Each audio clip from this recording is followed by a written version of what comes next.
reporting that Uber is considering buying this parking app called Spot Hero, UBER. A little bit of a spike here on that as we send you over to the midday, I believe.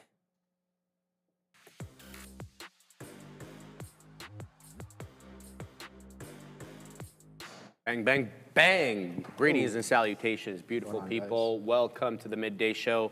That's your boy, Obi. He is the one, Kenobi, and I'm Sharif.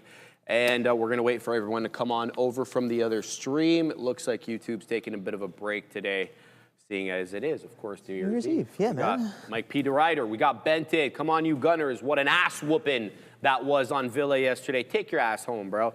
We got Bovin, we got Scott, we got Papacito, we got Machiavelli, Ronaldo's in the house. Shout out to Randy, Worms and Gorilla, Outlaw Trader. We got Tony, K, Official, Mike P. DeRider.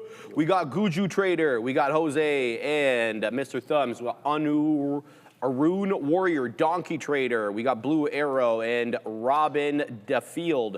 Gary F. We got Red Enzo. Who else, man? We already made $500 on INBS. Happy New Year. That's the first one on my ticker there. Thank you very much, Papacito. Dropping 6.9 shekels in the chat. We got Banger Plays. We got Hurt Scrambler. One Life to Live Together. We got Aura Alpha and Mary Sum. Shout out to the Melody Dragon and Bax Eduardo. Sean Carter, Oslam. Good morning to everybody. And good morning to you, my man. Good morning, good morning. Hopefully everyone is doing well on this New Year's Eve. Bit of a grinding bid. And yeah, I was hearing Neil, yeah, so many red candles, but we're only down, we're pretty much down less than 0.5%. But coming into the morning, guys, bit of a low volume bid. And I was just like, where are you running? Why are you running? Slow, steady grind on both these markets. And I was like, all right, cool. I'm going to continue watching. I'm going to see this interesting consolidation happening on NVIDIA. I didn't get involved, or I didn't stay involved. That was the issue. But this was absolutely beautiful in the morning. Coming in, let's go down to a 1-minute chart here on NVIDIA. Took pieces on both sides, just quick scalps off the open. Nice steady grind here between 189.80 and 189.60. So a 20-penny tight consolidation from 850 all the way into 930. Guess what happens right off of the open? It swipes down, breaks the range low, swipes instantly back. Basically the tape saying, nope, we're not going that way. So flip the script through the 190. I like that, but then that said, that's not going anywhere either. I should technically be short above 190s after seeing that lower high, but I chase the opening range low for a little bit of a breakdown. And guess what? We've been holding VWAP like a champ here as the market continues to the downside. Silver, I took a little bit of a quick scalp before getting up from my desk. I was just like, all right, I wanna take a quick scalp on silver. Give me 10 pennies. Guess what? It gave me 10 pennies. I got out of everything, and now it's given us a whole dollar off of this 66 VWAP hold, now coming down into 65s. No longer on SSR, Sharif, so now we can slap it around either way, however we want. Right into the bid. Right into the bid, man. Yesterday, I had issues not being able to get short when things were very much saying, hey, get short right now. Yep. Yeah, today, a little bit of a grind up off of the open and coming right back into 65. So maybe the selling is on. We're starting to step down off of prior day's lows as well. There's some aggressive selling in the Blue Ocean session as well. Grinding. I was watching it. It was only doing about like 150, 200K. I look away, come back like an hour later. It's done 1 point something million shares. I'm just like, all right. Cool. I don't want to. Oh, that looks nice. Look at that. Look at the board there. Nike mask for some reason is still the talk of the town. I don't know if they know what they're seeing there. If we can go back to that shot, Ram. Yeah, look at that. So the area where Sean is sitting, you see how he's leaning his elbows? That's a desk, and that's going to be the analysis desk. So go back to that shot, Ram.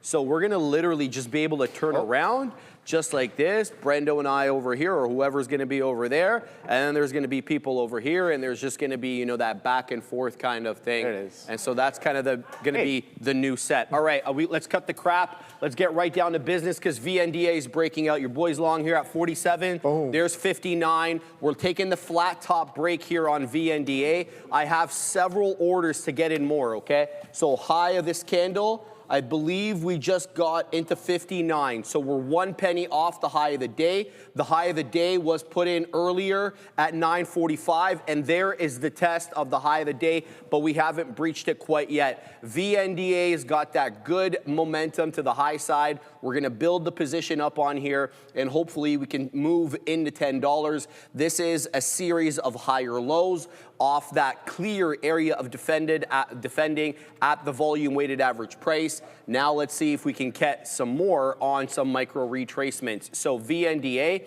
up 35, almost 36%, and we're looking to do some more damage. So I've got my next profit taker above 60, and then you already know, guys, if we're gonna dance around in the 60 penny area, your boy's gonna be placing a resting order at 69, and that's just part of the contractual obligation that I have with Trader TV Live. So you can't blame me for that. So we're keeping an eye here on VNDA, but I've got a whole lot. Oh, what a flush there. Topping tail candle off 60 into 48. I'm going to be building my position here. So just like we did before, where this one made a topping tail candle into 60, here it comes.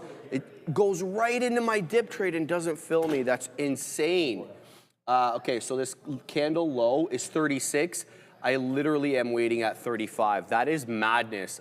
So I miss an opportunity to add there by a penny. That sucks. Anyway, we're dilly-dallying. We're still holding the 10 EMA.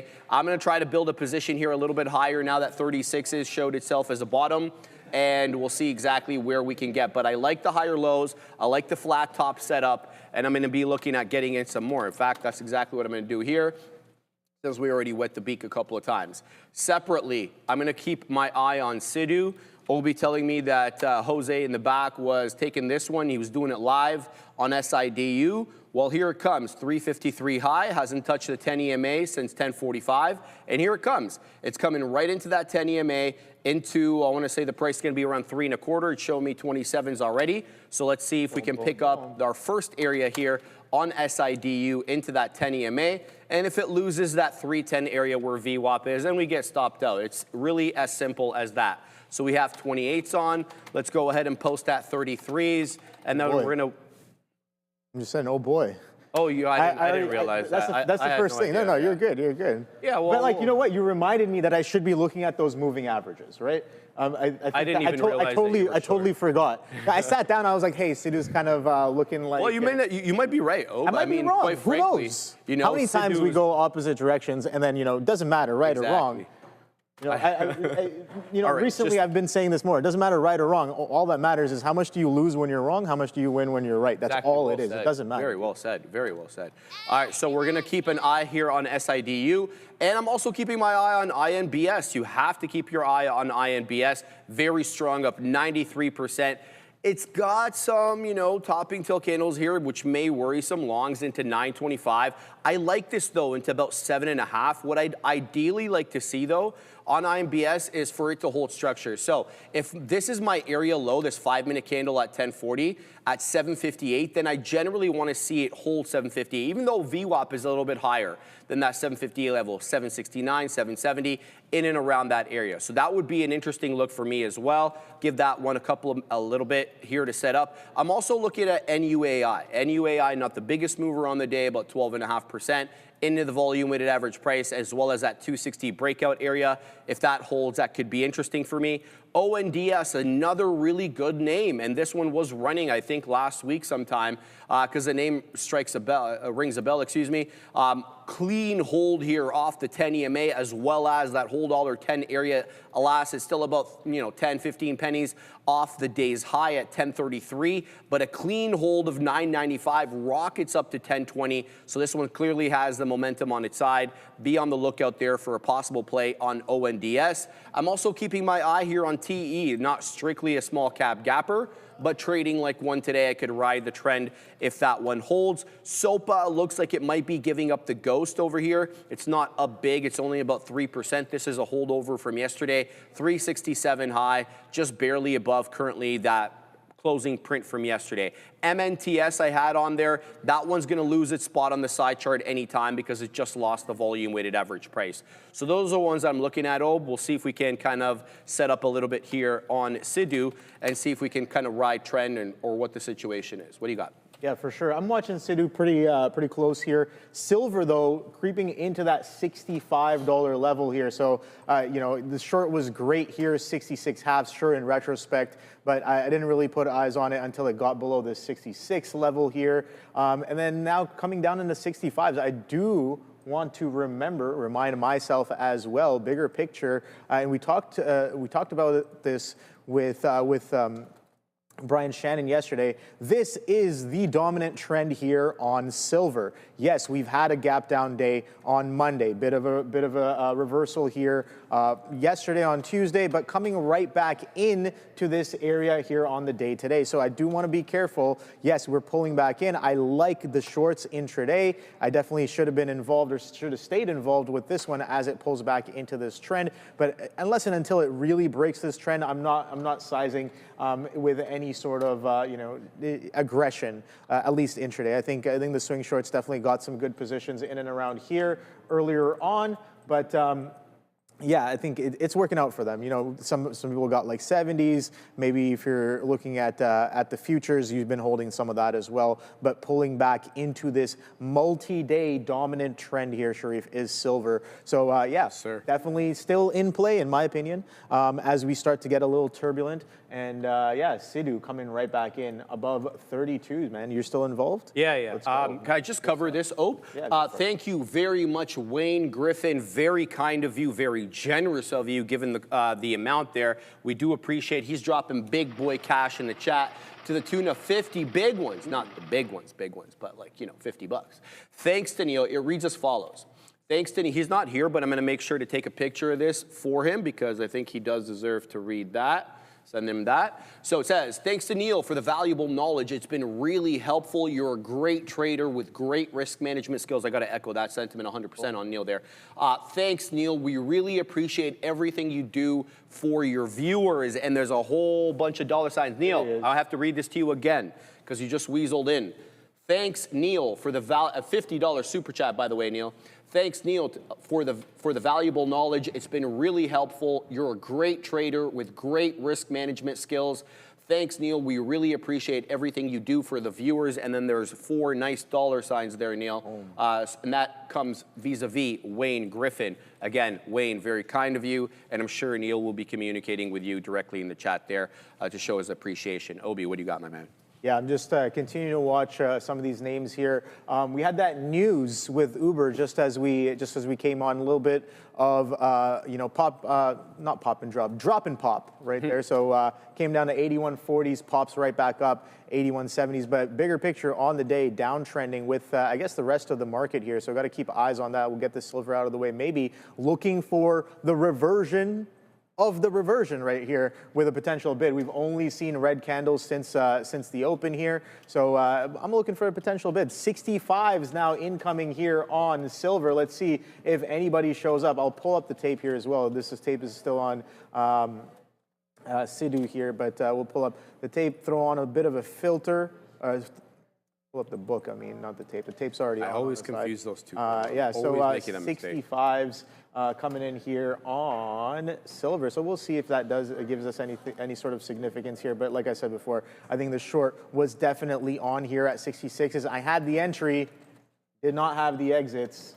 There's my stop out there on SIDU as it pops back up. And it held those 20s really well, Sharif. So yeah, holding some of those moving averages on a higher time frame. I'm looking at a 21 on a 3-minute. That's what we held as of right now. But holding prior bars on 15 minutes as well. Coming in for a bit of a breakout. We're breaking out of this level from last Friday. The high was $3.37. We're currently trading in and around there, 338s right now on SIDU. Let's see what NVDA is up to. I know I'm keeping eyes on that one as well because, I don't know, I want to play a little bit of the market, but I also want to play NVIDIA. There was only 3 stocks on my watch this morning, Sharif. Oh. And that was silver. Yes, sir. NVIDIA. And Tesla. There goes 65s. Tesla's been crap in the bed. Oh yeah, the sellers are very dominant. Sellers are so dominant here because everyone wanted that 500 push. Everybody wanted that. Not everybody, but like people wanted that 500 push. Very interested in that. Nobody dislikes I was Elon as well. Musk. Nobody dislikes. No, but here's a beautiful thing. we talk about cult followings, right? Elon has a cult following in both directions. That's the crazy part. There are people that are part of a cult who do not like him. There are people who are part of a cult who like him so much. That's perfectly put. The price action is so telling. Perfectly because people place their bets on what they think, and it's just like, okay, selling, selling, selling, bidding, bidding, bidding. I'm just like, okay, this thing. Talk about a cult following, man. It can go both ways. I've never heard it well. Dude, it can that go well described, though. Dude, the haters are cultists. That was fantastic. And the lovers are cultists as well. You know, I got to get my popcorn. That's all. I love to hear all the things that people have to say about this guy. You know.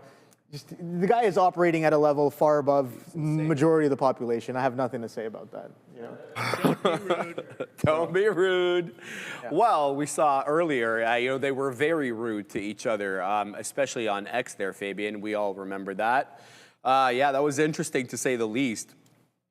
Okay, that's going to be one of the stories, I think, probably of 2025, the fallout of the bromance. First of all, the bromance that started in 24, and then was tested in the public in 25, in earlier parts of 25, of course, and then we all saw the kind of the reconciliation at the Charlie Kirk Memorial. I think it started there. It could have started before that, but in any event. We're doing it live here on SIDU. We're riding trend. The best print I have is 40s, and I'm looking for a continuation. Now I'm waiting at 45s. Let's see what this one has to offer. VNDA is the other one I'm involved in. Currently, I happen to love the trend here on VNDA, but what I'm not getting is the whoa, whoa, whoa, Casey, freaking 520 dang 6. She's dropping constantly.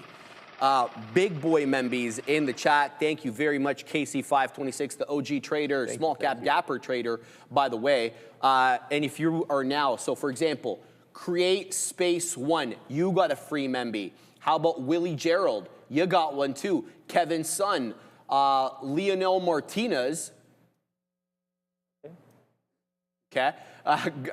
Griffin, Latin, Corey, Gene, all of you guys got free memberships vis-a-vis the kindness of KC526. So it is incumbent upon me to let you know that you guys are now eligible to get my morning note every day. And the way to get it is to weasel on over to the YouTube homepage for Trader TV. So that's the homepage right there. You go to posts, see where it says posts right there. You click that bad boy, scroll on down. It'll say members only in that green area. Sharif's morning note, kind of hard to miss. You click read more, and then hit that Google Drive icon right there. And there she is. The morning note comes in every day. It'll be basically 10, 15 minutes before we go live on the stream. So like 7:50, 7:45, it gets published. Today it is 12 pages long, even though on a shortened day.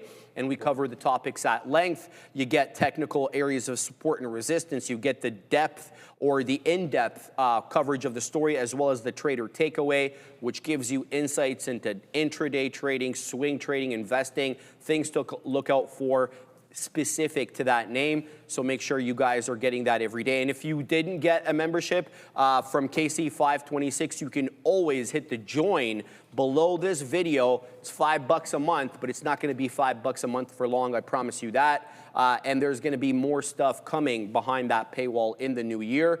And obviously, so lock in your tariff, your load. I shouldn't use that word. Tariff, your price there. The very, very good price of $50. All right, $5, pardon me. SIDU continuing to kind of dance here. It really hasn't cleared 40. So I'm a little concerned here with SIDU if I can make the case the opposite of my trade. Let me just be as honest as I can here. It's a great hold off the 10 EMA and the 20 penny area. But when you look a little bit further, we're still unbroken in this lower high, and more lower highs. We're really unable to change that trend. And so that, even though we're above VWAP, we're above the 10 EMA, you have to be alive to that, because if you're long this name, you're looking for at least a 50 penny move, or a move into 50 pennies, excuse me, or even above that. And this is causing a bit of a damper on that. So you need to be alive to this. Look for a trend change. I think a trend change comes above 45.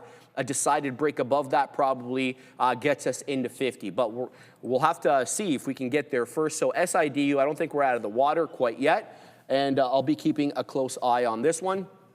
I want to get into ONDS if I can over here, because ONDS is the gift that keeps on giving. Unreal, clean, double bottom off the 10 EMA, barely breaches 10. The closing print's all above 10, and here we are, 10 and a quarter on our way to the high of the day of 1033. It's up about 14%. And as I mentioned earlier, TE, not a small cap gapper, $1 billion change in market cap, but trading beautifully clean. Look at the volume weighted average price overlapping with a key area of technical resistance from that 955 candle. That's what you love to see. It's a double bottom as well, showing you that buyers weren't just stepping in on one candle, but they were stepping in on both. And here we are breaching through 7 again. We are still below 714 though. So we'll be looking at ONDS for a possible continuation play. Oh, what do you got, my man? Oh, there seems to be some size at 340s. I have can about, see that. Was about 60, 70,000 shares there on 40s. Now here's a piece of information that I'm probably gonna get soon. If someone slaps that 340, we know it's breaking out, right? If someone slaps that 340, I'm like, all right, cool. Maybe showing some significant buying. But if we're gonna run away from that, kind of let's see if that seller moves into the bid. That's something I'm watching as well. But you know, like I said before, just fairly fresh at keeping eyes on some of this stuff. So you know, keeping it light. I'm not going to be risking anything crazy just yet. But yeah, one of my goals for next year is Obi, get more involved with the small cap game. He was already talking about that. You've been talking about that for a minute. But like now I got some other things going on that I can kind of rest on. So I'm just like, okay, time to kind of diversify. Not really diversify, but like expand the skill set, right? Right. And get involved in things that, you know, I know for a fact that there's definitely a significant edge in, and try to figure it out, right? That's the trader's journey over time. It's just like, you know, edge can be ever fleeting, and you've got to stay on your feet and continue to find new opportunities and new edge, and think in interesting ways and creative ways as well. And that's what I love about this game. You just gotta, you know, it's a game. It's PvP. It's a game, and you know, like I was talking to Neil about this yesterday. I love like figuring out certain kinds of puzzles. And yeah, it's all a big puzzle. Can I say something? Before we get to New York Cents, thank you, Fabian, for putting that on there. You've migrated to the room, and that room has a different type of trader who are not making subjective, on-the-fly decisions. They are trading algorithmically. Yeah. And so what I wanted to say is, Ob's venturing, man. He's got the secret sauce. No, I don't have no Well, your sauce. And now I like how you're trying to take the human subjectivity out of it. I feel like that is the natural extension of trading. I think. I've talked about this like earlier on as well. I think in today's day and age, traders do have to become a little bit hybrid eventually. Yeah, I think that is part of the journey, and I'm starting to take steps towards that progression as well. So you know, we'll see how it goes. I love seeing it. But yeah, no, I like it. It's good. You know, not everything. I still am very much a strong believer in discretion. And even then, it's just like what you start to realize is like certain things, even when you have some strategies that are you know, trading in a very structured and rigid manner. You have to know when to turn them off, turn them off, and turn them on. You have to learn when to be aggressive with them, when to lighten up on them. It's just like, and that can sometimes be a little discretionary as well. You know what I mean? That's fair. It's just like, you know, you want to change around some variables. So there's still parts of trading, and for example, like some of the systems they're definitely not fast enough. So fast enough for what I'm trying to do. Okay. As well for certain strategies. So that stuff I'm still going to be punching in, you know, hands on. So yeah, there's a lot of things happening here. All right, let's get to the super chat. Thank you very much to New York Cents, my man, dropping 10 in the chat. Happy holidays and happy New Year. I wish you guys better trading days in 2026. I have learned a lot this year from all you guys. Sean, Neil, Adira, Joe, Sharif, Obi, AKA Darth Vader. Thank you very much. I appreciate that. Very kind comments there. But yeah, obviously the sentiment is taken, guys. No problem. Zion Lala, think EXO can continue for another ride upward, multi-day runner. EXO was that company that we spoke about yesterday with the tie-up. I was trading it like a small cap gapper yesterday midday. Let's see what it's up to today. ESKA?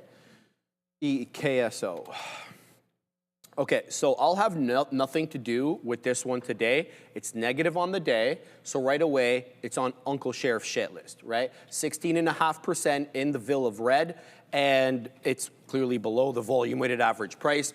I don't take these small cap gappers short. That's a preference. That doesn't mean that it doesn't work. Of course it works. There's plenty of small cap short side traders, but to me, this is, I've got nothing to say about this because I wouldn't be trading it. It's got to look a lot more like this for me to give you my opinion on is Zion. If, in fact, too, if you look at the multi-day trend here on the 5-minute, this is the 5-minute chart, it is an unbroken series of lower lows and lower highs. So I perceive what seems to be here a downward channel that we really have not been able to break out of. So number one, for me to trade this, got to get above yesterday's closing print, which is right around 10.5. That's number one. Number two, it's got to get above the pre-market high, which it would have done if it gets above yesterday's closing print, and it would have to be above VWAP. Until it meets those conditions, I'll have nothing to do with EKSO. But hard for me to say whether or not it's going to trend or not. So let me know if you have any other questions, brother. Machiavelli, you missed $2 super chat earlier. I didn't see that. I do apologize. Let's see. $2. I don't see it, brother. Fan funding. Let me just go fan funding. Yes, goated 1973. $1.99 super chat. Thank you very much. Thank you. From goated 1973. Thank you, Sharif, Obi, Sean, Neil, and Adara for EV. How about Joe? Yes, no, of course, we're just joking, goated. Appreciate that. Very kind of you to do that as well. EV, let's see what that one is up to. I don't know what you mean by EV there. I'm not sure what that means, but I don't think that's the ticker. But expected value? Is that what you're talking about? Maybe. I have no idea, brother. But thank you anyway for the super chat. We do appreciate that. Very kind. All right. Let's get back to trading over here. We're still keeping an eye on SIDU and that 40 seller that OB mentioned, absolutely still in control. I've watched this move up to 40 multiple times. Yep. There's posted size on the gateway, but the size that was coming off on the level 2, on the time and sales was not being taken off on the level 2. Sorry, the size that was coming in on the time and sales was not being taken off the level 2. That means, to me, the hidden seller is unloading his position there. How much he has, I have got no idea, which creates, obviously, that uncertainty. So we're going to have to wait and see, does this hold trend?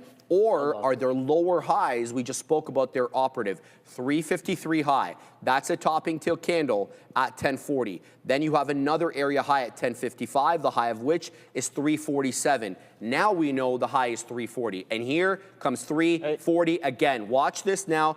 Look, okay, so he just got taken out, but only on the ask, not on the bid. There's a seller at 41 as well. Keep your eye on this. It by no means clear. See that? So it's by no means clear. If it's going to clear, given that size that we've seen there at 40, you likely will get a 4 to 5 penny jump all at once because it's going to take out all those levels. Almost certainly. So I don't think we're in the clear yet on SIDU. We're going to keep an eye out on that one. The other one that I'm involved with here, VNDA, I've got 46s. I'm out of the money on this one, but I'm looking at building the position. So I don't mind that one going against me. I will hold it into 9 1/5, which is the volume weighted average price.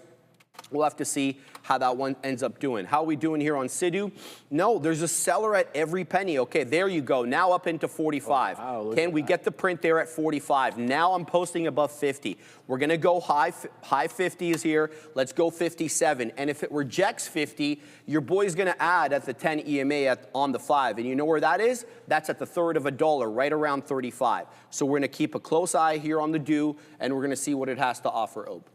Yeah, this thing is definitely breaking out here. So yeah, when that buyer got taken out, I think good reason to kind of, well, I got stopped out, and you were right. That 40 kind of break gave us that 45 almost, well, not almost instantly, but we kind of teetered around 42 seller, and then swipe the 5s right there, and that's part of where I got taken out as well. I think I should be using some edges. I just had a flat there, but yeah, we'll see. DJT is moving around. Out, you say, okay, cool. Let's take a quick look at DJT. Donald John Trump. Oh, people are going to hate that if I start trading it today.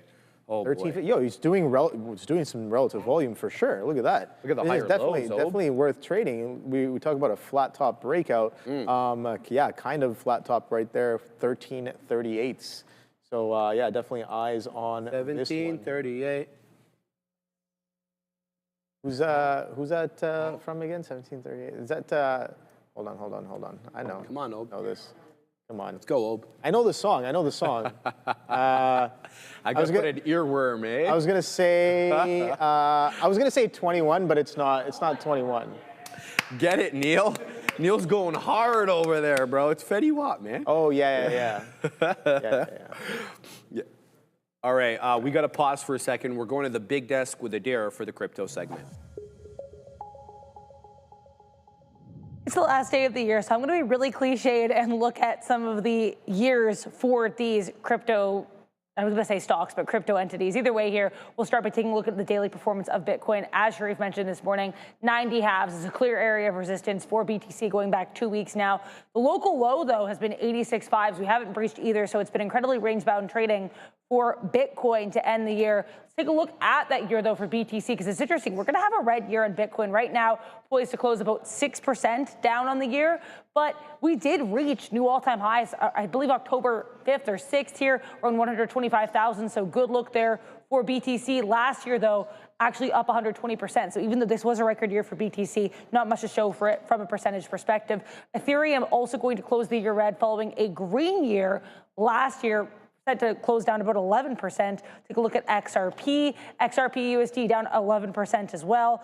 Cardano, ADA USD, looks like we're going to be down about 60% on the year on ADA, and we almost took out last year's and 2023 lows. So heading to the start of the year, from a technical perspective, Cardano here at that low of around 0.235 looks kind of interesting. That's our quick year in review of crypto. Wishing everyone a very happy crypto new year as we send you back over to Obi and Sharif. Yep, that 50 is coming in, man. Thank you very much, Adara. That 350 seems like it's on its way. I was just talking to Sharif about this. Size getting taken out. Size was there. It was holding it down a little bit. Price kind of ran away from it, and then we came in. We ate it up. Size on 42s got eaten up. 45s got eaten up. We got some size on 49s and 50s now. So yeah, that's getting taken out as well here as of right now. There it is. 55. Boom. There it goes. All right, I'm waiting. I'm still a little bit higher. Here it comes 50. Okay, well, it's not crossing, so I didn't get the print. I'm waiting at 57s, 55. Just watching. There's a seller of note here at 55 that we can't shake. There's 56. Another seller at 56 we can't shake. There hasn't been a 57 print quite yet, and there won't be, not yet anyway. Back down into 55 we go. So there is selling here and or profit taking. It doesn't look like there's aggressive short selling because we're not dropping that aggressively. It does look like people are wetting the beak. Into 57 we go. I saw 58s flash. Why am I not getting the print? Well, there it is. Boom, into the high of the day. Go, SIDU, you little... We're going to see now if we can set up a little bit better. I'm going to be looking for a buy zone here. I want the buy zone 40 to 50. That's going to be my area. 340 to 350 buy zone. Why? Because we had such trouble clearing that area before. It was a zone, right? Remember we always talk about price, but price is not sometimes accurate with these. It's zones. So we saw obviously that seller at 40 at note that we couldn't shake for almost 20 minutes. And then we knew the high of the day was into the 50s. So that creates a zone for me. So let's see what now happens on the do. I'm interested in adding here. Look at this one go 362 high. The 10 EMA on the 5 I want to mention is still in the low 40s. I'm thinking 342, 343 in and around that area, but good strength here on SIDU. But I'm looking now that we've exhausted the shares, we're looking for a little bit more. Now, the other trade I'm involved in, we're out of the money, man. We're out of the money by 5 pennies, and I don't know how I feel. This is coming down into the 20 EMA on the 5. And, you know, I don't often use the 20. But there are times where it's plainly obvious that, number one, the algorithm that's trading it is using the 20 because it's just like once, twice, OB thrice, 4, 5, 6 times, it defends at that 20 level. And then other times, the money fills are between the 10 and the 20. So that candle ends up closing above the 10 moving average on the 5, but the wicks breach it, and it's kind of like halfway between the 10 and the 20. So sometimes the money fills are in and around that area. So that I'm trying to see, you know, whether this is gonna dip down below the 20. I'm also looking to defend the 20 penny area. That's the volume weighted average price. That's my line in the sand. If it loses that, I'm out. Simple as that. It's trying to catch a bit of a bid now, moving back into the 40s. So I've got 42s on. I'm looking at wetting the beak at 45, and then we're going to take into 50s. But VNDA looked real good, especially with that price spike into 360. I don't want to say I'm questioning it. I just don't want to be dollar cost averaging aggressively. I'd rather get stopped out, and then maybe we'll set up a little bit better on that one. So I'm going to keep my eye on VNDA. I'm also quite interested in working into INBS. So I'm still waiting for the DO to come back down. We're going to, SIDU, by the way, guys. I mean SIDU when I say that. In case you're just joining us, you have no idea what I'm talking about, and you start typing Duolingo into the chat, which is not what I'm talking about. INBS is very consolidative. But most notably, what is catching my attention is the consolidation is taking place above the volume weighted average price, and most of the time, for the exception of a few wicks here and there, it is holding $8. That's the good news. What's the bad news about this? Well, it's been a series of lower highs ever since that 1050 spike into 9.25, and it's been lower high, lower high, lower high. So clearly, longs are not in control right now, at least from what I can see. So there goes SIDU into another high of the day at 964. Keep an eye out on that one, and there we go. We get a couple of prints there on VNDA, looking for that one to move back in to the 60 penny area, if not a little bit higher. So that's what I'm going to keep my eye. Machiavelli, no, it's the DO. Don't change it. All right, I'm kidding, of course. We've got to throw on Donald John Trump, DJT, onto the side chart because DJT is rocketing up, okay? Don't be rude. I wasn't rude. I called him by his full name. I didn't do anything You bad. are fake news. I'm fake news. Okay, Donald. All right, all right. I did everything right and they indicted me. I'll never forget when he was with DeSantis at Alligator Alcatraz, right? And it's like DeSantis like built this, I guess, makeshift jail, I guess, in the swamps or the Everglades of Florida. And so Trump's there, he's with DeSantis, they're opening it up, and he's like, Biden wanted me in here. It didn't happen that way, right? Like, it was so funny. He never lets anything go. It's really funny. Anyway, flat top breakthrough. He is. He's a billionaire. Flat top break through 13.25, 13.5. It's insane. DJT, very, very strong. The higher lows are operative right now. I don't know where to pick this up. The 10 EMA is at 1340. What's it called? The flat top break 1350. So again, another buy zone, I think, for Donald John Trump. We're gonna have to, I'm not punching in at highs, clearly. If it comes back down into 50s or 40s, we'll have a discussion at that time, but I'm not taking out the highs. And SIDU is all gas, no brakes here. I think I just have to wait for it to capitulate. I might even ask for some more borrows because this is getting a little interesting here on SIDU. So we'll see. I'll let it run. Let it run. Just keep running. Keep running. I'll keep watching it. Watching this. Look at that size on the bid, man. 45,000 shares. Someone a little bit of a chase on that push there. So yeah, I'm going to continue to watch this one here. As of right now, what's up? The chat is just, it's unbelievable. You guys are so funny with some of your comments. They're eating the cats. Hey, some coffee. I will never forget that moment with her on stage and the look she gave him. And he didn't flinch, bro. He didn't flinch. He just kept going. Who's this? Trump, man, Oh, with the yeah, eating yeah, the yeah. dogs. You Oh. didn't hear it, eh? You don't have that set on you. Oh, I got to turn. Yeah, maybe turn on. He's next level stuff, bro. Anyway, man, we love you guys, man. You know, we're not obviously making fun of President Trump. We're just having a couple of chuckles here and there. I'm not making fun of President Trump. I'll just make that very clear. We're just having, you know, a nice little chill sesh at the year end over there. And President Trump, you know, he gives us a lot of material. You know? Come on, you can't dive it out. My man Dan Emmons is in the chat, and more happy I could not be because Dan the Man Emmons is basically a futures trader OG. And he writes as follows. I don't trade the future anymore, Dan. I know you haven't been here around for a while, but I'm strictly small caps now. But Dan says ES now 9 points higher from 69.15 support. Happy New Year, Sharif. Happy New Year, Sean. Neil, Adira, I'm sure he means to you as well. But yeah, thank you very much, Dan. We miss you around here, brother. I know you're off with newer ventures now, but it's always good to see you in the chat, especially when you're talking about these futures levels. Dan, the Man Emmons, great dude, and we like seeing you around here. And another great dude from Northern England, or are you in Scotland, Adam? Because I saw the what's it called, the story on Instagram. See you and the old lady there. He writes as follows. Good morning, brother Sharif. Gabriel's sister got married, so now I have another brother. That's hilarious. Good to see you, brother. Merry Christmas, of course, and a happy early New Year. Shout out to Adam, all class Adam DeLuce. In England, of course, and he is a fellow Arsenal supporter. And I don't know if you knew what happened yesterday. Go Sports, of course, Ob.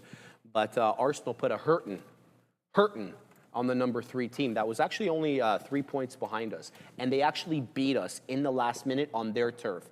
And they caught hands yesterday, Ob. They caught hands. It was an ass whooping of epic proportions. Okay. Yeah, and it didn't start off that way. It started out, it was 0-0 at the end of the first half, and then all hell broke loose in the second half, and they just kept catching more hands. Every time they got up, they caught more. So, you know, that's kind of like how I like to see it, quite frankly. Ob's like, okay, bro, I don't care. Dude, I'm telling you, I should go grab a coffee. I'm just like, you know, last night, I didn't want to be up till that late, but I just couldn't sleep till like, what was it, like 12:30, and then I woke up hella late too. I was just like, so I take an express bus that comes right in front of my house, takes me straight to the subway all the way to Finch. The last one, so the express buses have a limited schedule, right? So the last one comes at 7:50, and that gets me to the office at 9 o'clock. I woke up, I got out of my bed this morning at 7:26. Damn, cutting it close, baby. It's a good thing I prepared the night before. Remember I said, I was just like, I just need to take a quick spin in the shower and, you know, throw on some clothes and just run for the bus. But yeah, no, a little tired on the day today. But I will go and grab a coffee soon enough. But yeah, no, let me know in the chat. What are you guys trading? What are you guys interested in on a day like today? I'm watching silver, man. Silver trading a little bit below 65s now. My mistake, not sticking with the short. Look at this beautiful structure, hold and break right here. Was this opening range low? Yeah, sure. Opening range low, 66s, comes in, VWAP confluence, sellers come in. I like how it's looking. I do get involved and I have to get up from my desk. Dude, just throwing a stop and walk away, right? Look at this ad right here. I didn't take the ad, but that's a valid ad through the break of this prior structure, retest, stair stepping down. So like if you're pyramiding into this structure, absolutely beautiful on silver here on the day today. See what else is going on. I'm watching NVDA at the same time, kind of teetering around VWAP. Aggressive sellers off of the open. VWAP held here once around 10:30. We're in and around VWAP once again, but you can see the market's kind of it caught a bit of a bid and now just holding a little sideways. So like I don't really know what to do with that right now. So I'm just chilling, just waiting for the next trade. People are talking about Uber. You're trading Uber. Here comes 70. What is this alarm?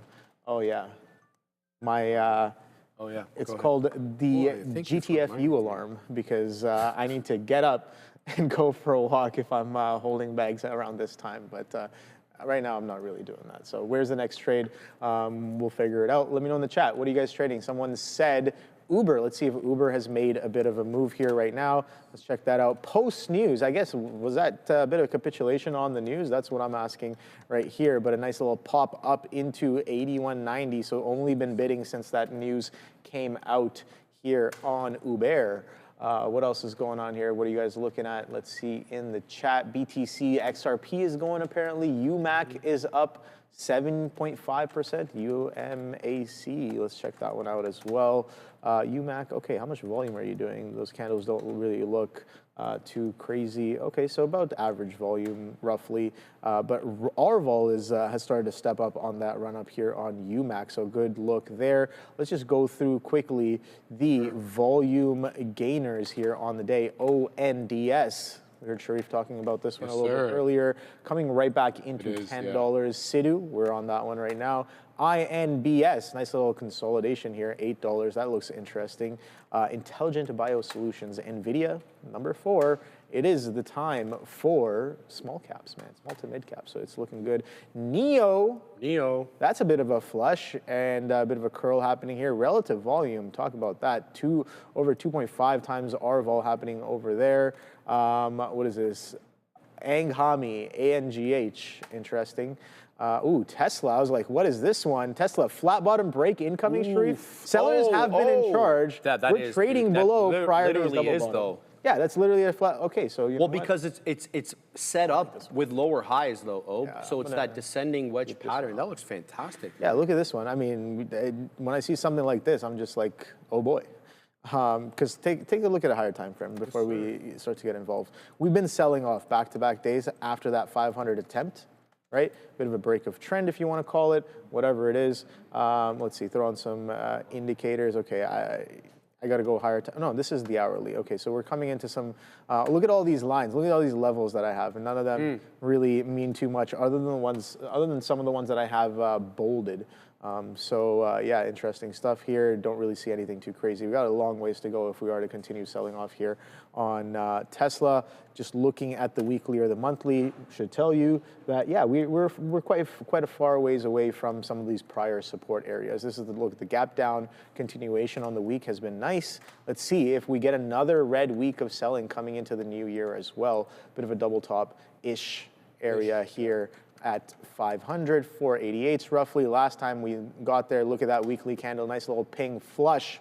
Bit of a hammer brings in some strong selling. This time around, not really as strong of a flush there on the weekly. Right? I gotta interrupt though. INBS breaking out, guys. I've got 41s on. I just took out 75 there. Very, very strong INBS. Now what I did was I put it at prior bar low. Here comes 9. So we just flashed high 80s there for a second. So I want to see if we can get that continuation. There's a high 80s into 9. Boom. There it is, man. INBS. There is a clear trend hold there. Beautiful look from INBS. Watch for the rejection at 9, though. Okay, that is the level. That's the very clear flat top break that could kind of keep you down. Even though it's a 925 high, look how little time we spent at that 925 level at 10:50 a.m. So the reason I got into this, because it has that curling effect that we've been talking about. That curling effect typically manifests when you have higher low, higher low, higher low. So kind of looks like you're kind of just rounding there. So great look here on INBS. Now, what's the next move? A decided break above 9 so that we can say to ourselves, no, 9 is now in the rear view mirror and now it's no longer resistance, it's support. We haven't done that yet, even though we were at to 9.25. No closing prints above 9. That's really what stands out to me here on INBS. Nary a closing print, only one little candle breached $9 and it spent all of like a quarter second there. So we need a decided break above that $9 area. I mean decided, like closing candles. Here we go, 95 showing up. Let's watch the tape. Now it's reasonable spread, right? I've seen it, you know, as wide as 5, but most of the time it's 2 or 3. So INBS over 100%. This one needs to be on your radar. If you are trading small caps, it is leading the market right now, at least for stocks over $1, up 117%. And since the bell rang at 9:30, it's up another 55. So great strength there. We're going to keep an eye out on that one. How are we doing here on VNDA though? Because the story is entirely different on VNDA. Now, I don't mind defending into that 20 penny area as I mentioned. It's in fact at my area. There we go. This is going to be my last ad. It loses VWAP. It will be my first loser on the day. VWAP is at 919, so let's go ahead and place a stop there. I want to give it a little bit of room so that I'm not stop hunted, but you know, how much room can you really give it without taking more of a hit? So we're gonna throw in the stop now on VNDA and hope that I don't get scorched on that one. Danes Escobar, Sharif, thanks for maintaining Powell level neutrality on Pullbacks during the show. Look, brother, you know, I don't know if I maintain Powell level neutrality, but, you know, I have my opinions. I don't have to force them on anybody. Quickly, sorry, I gotta digress, man. What a move for INBS into another high day, 949. Here comes tested again. Limit up is 63. Watch out, guys. Limit up on INBS 63, 963, of course. So keep your eye on this one. Now, have we defended 9? Have we cleared 9 enough so that we can say we're gonna use 9 as support now? I don't know. I don't know. We're gonna have to wait, have to see a little bit more before we kind of make that assessment, but the strength is on in INBS. Oh my God. Go ahead, Obe. No, see, I saw a size getting taken out at 70s, and then I'm like, all right, fine, take it, punch out into the 70. I had to stop in at 71, never print 71. Now we're getting a crack right back down below, and I'm just like, just a couple seconds ago, I'm like, yeah, this is not looking like it's gonna go, and I'm just like, okay, well, you know, boom.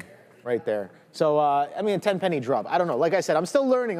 Maybe I'm getting too excited with a 10 penny flush. I think you're doing well, on SIDU here. Man, I've only lost on this name like for majority of my trades. Just getting stopped out. There. Oh, nice.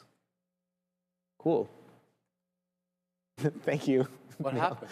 No, Neil got some of that rotation or rotation yesterday. Yeah. Did you get the same thing, the habanero karage? Okay, nice. Yeah, Tell him, good stuff. Ram, you discipline him. What? She's the disciplinarian. What did you say? Oh, he said he got some sort of a deluxe version of the Pokemon. When Brendo's not here, Yep. Ram is in charge. Wow. Right? She tells everybody what they can and can't do, what they can and can't say, you know, what they can and can't eat. She dominates everything. Get it, Ram? Stop breathing. She just told me to stop breathing. Wow. It's all over, guys. Wow. It's all over. I gotta go. on. I gotta go now. We're having fun. I love Ram. She's interesting. All right, we're gonna keep. So it's a good way to play. All right, we're having a good Interesting time, guys. individual. All right, I got smoked. Let's just call a spade a spade. When we do well, we'll tell you do well. When we do bad, we'll tell you we'll do bad. And I got smoked on VNDA. We added into this one. It gave up VWAP with prejudice.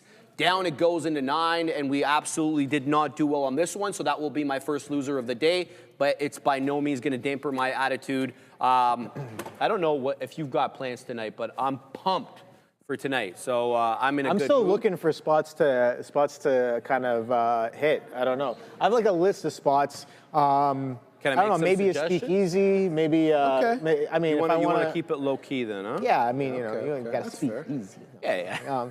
No, but like, I never understand the purpose of a speakeasy. when everybody knows about them, yeah. Like I want to, like I asked around, so it's like, yeah, you can go on Reddit, you can kind of search it up on Google Maps, but here's the thing, the real ones aren't supposed to be on Google Maps. So They're not. I got a couple buddies that I asked around, and they're just like, you should try this. I love how these like spots they out. make Yeah. like secret entrances into them. Yeah, like yeah, you got to yeah, push yeah. like a bookcase to get in, or you got to go through Those a are- bathroom. those You are know what I mean? It's cool, like, what are we yeah. doing over here? What are we doing? Like, Yeah. I like some of the setups though. I mean, it's cool, you know. It's kind of cool.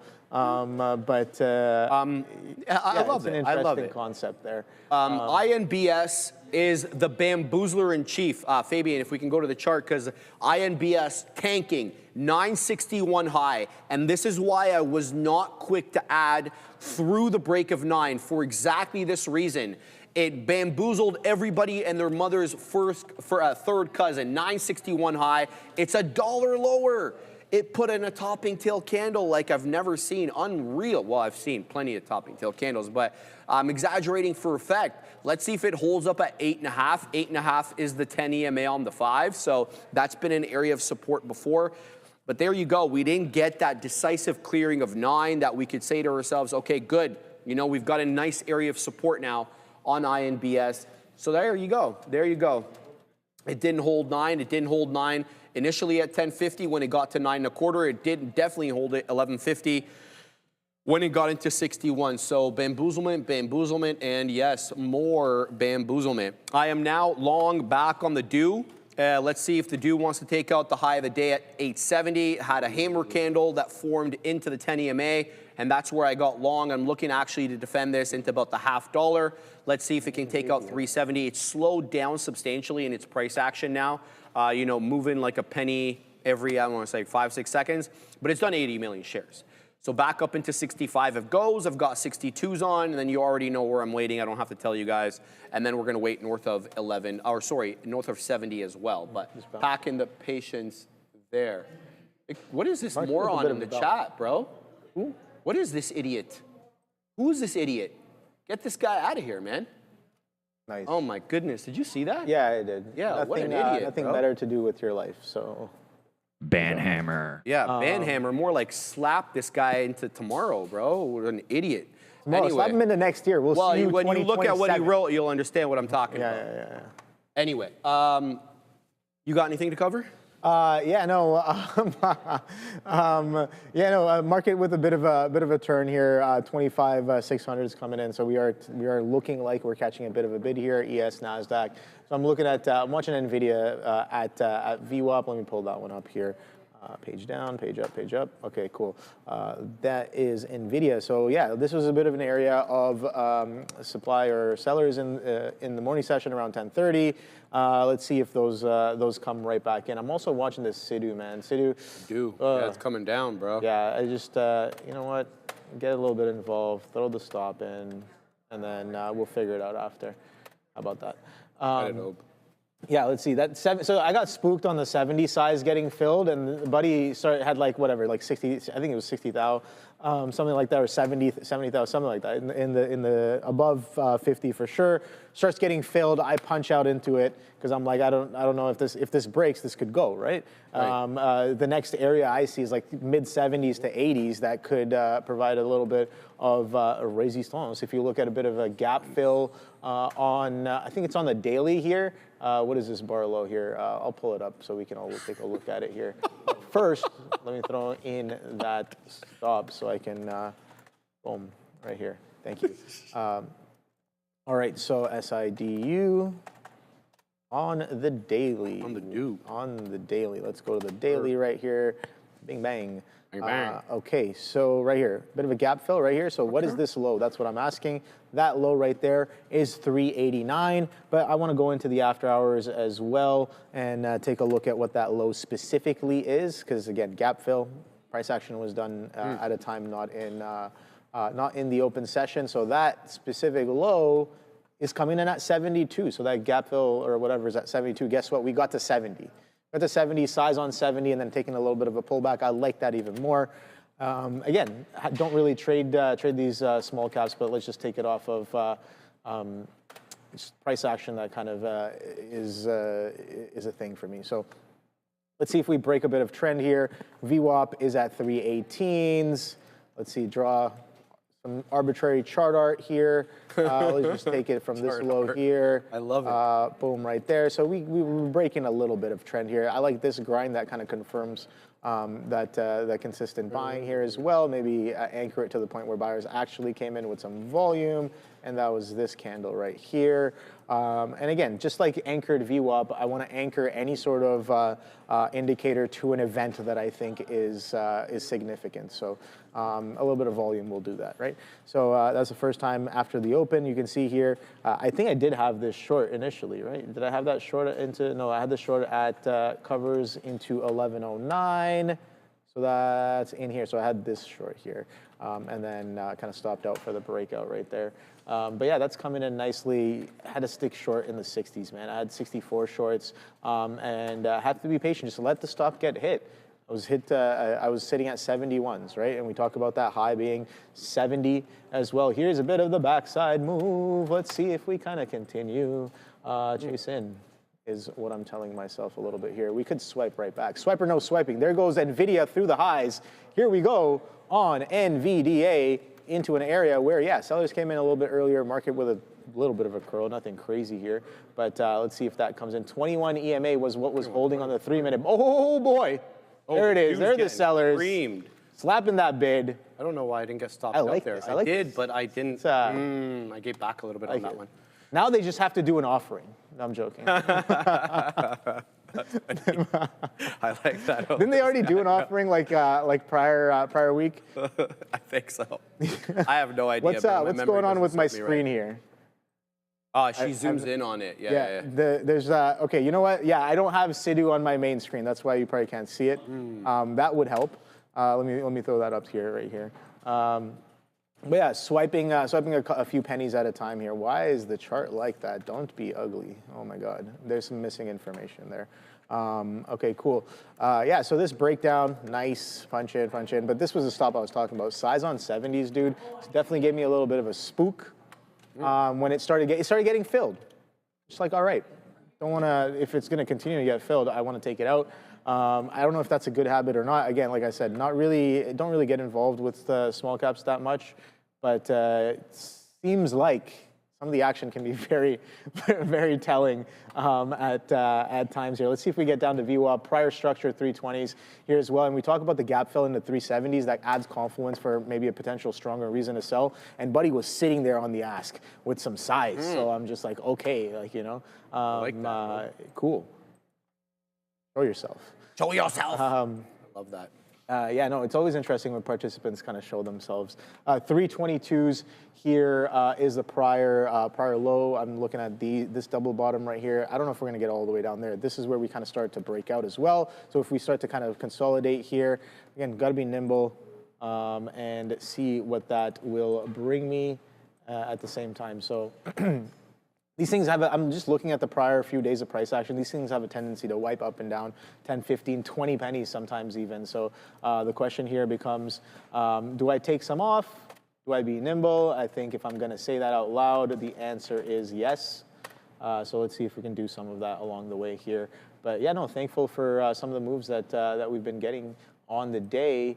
Here, this is the breakout level. What is that prior high from Friday? Let me just measure that out. 37s. Okay, so and then we bounce a little bit off of in that 30 area. So interesting here. So let's see. Don't want to catch a bit all the way back up to break even either. So we will try to stay a little nimble with this one here. So I want to change this song at the same time. You know, a little bit multitasking.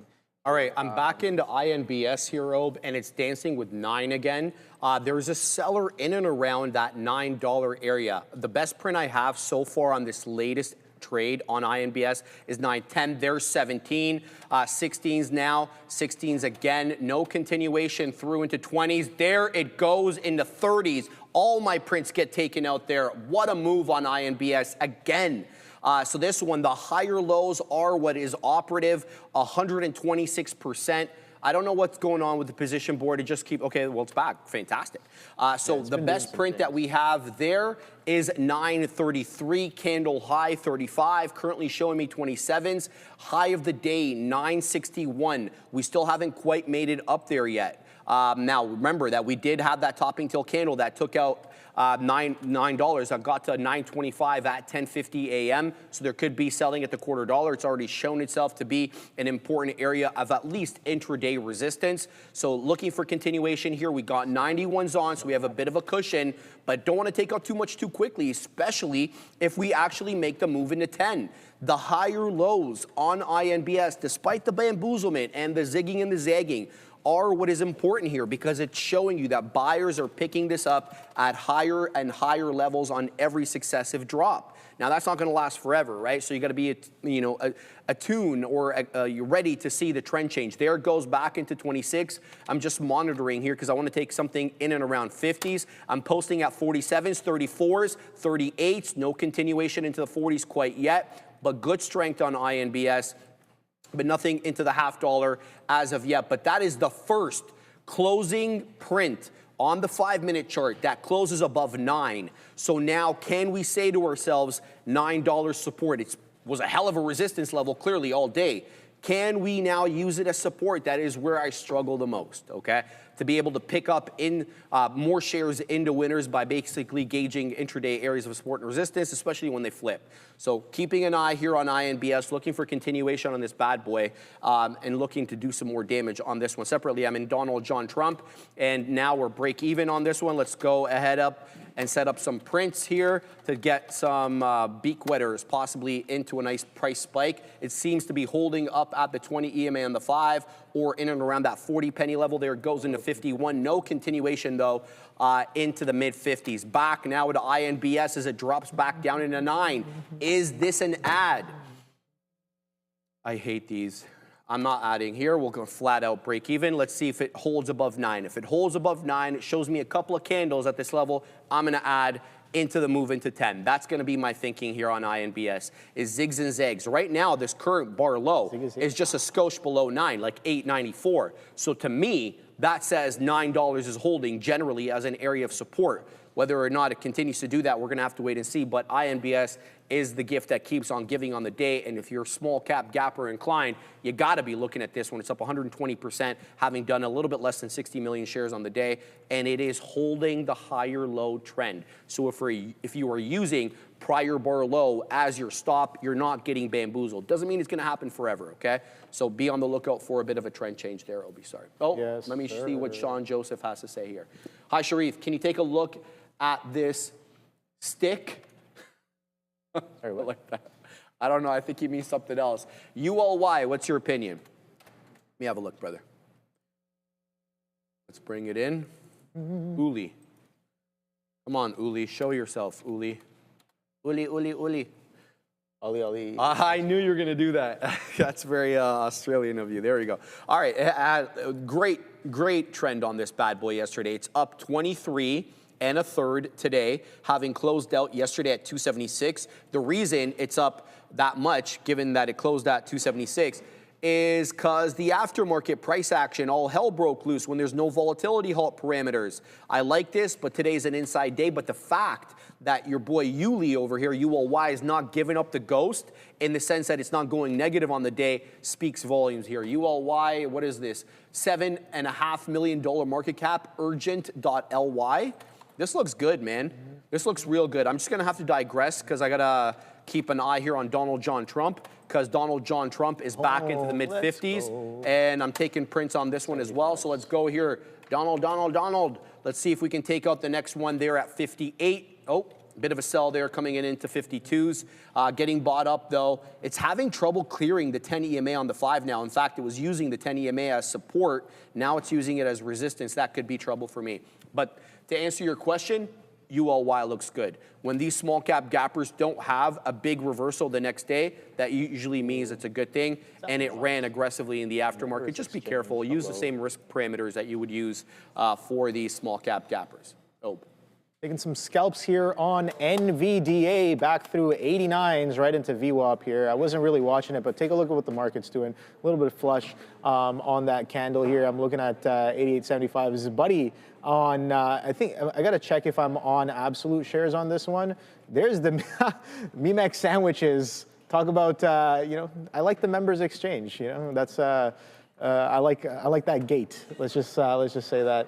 But a bit of a interesting action here on Zemimex happening. So this guy was just like 3,000 shares short of NVIDIA. at 189s, 189.90s, and then suddenly shows up on the bid at the 70s as well. So it's just like, I don't know if it's the same participant, but it's just interesting movement happening here. You know, just taking some scalps in and around. You know, maybe one day I'll take you know, a few. We talk about taking some size on some of these large caps eventually, you know. But yeah, it's a quick little scalps. Good stuff there happening here with the confluence of some market movement here at the same time. Did not get to 75s. Okay, thank you.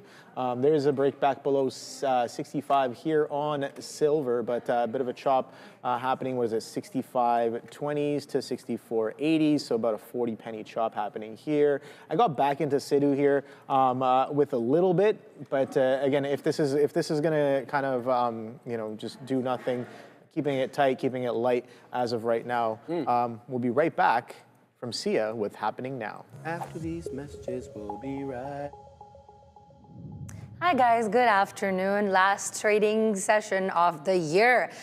Initial jobless claims came out at 8:30 a.m. today with the number 16,000 less than last time, currently at 199K, which is good. EIA crude oil and gasoline stocks change also came out today with crude oil numbers at negative 1.943 million and gasoline at 5.845 million. We're going to take a quick look at headlines for today.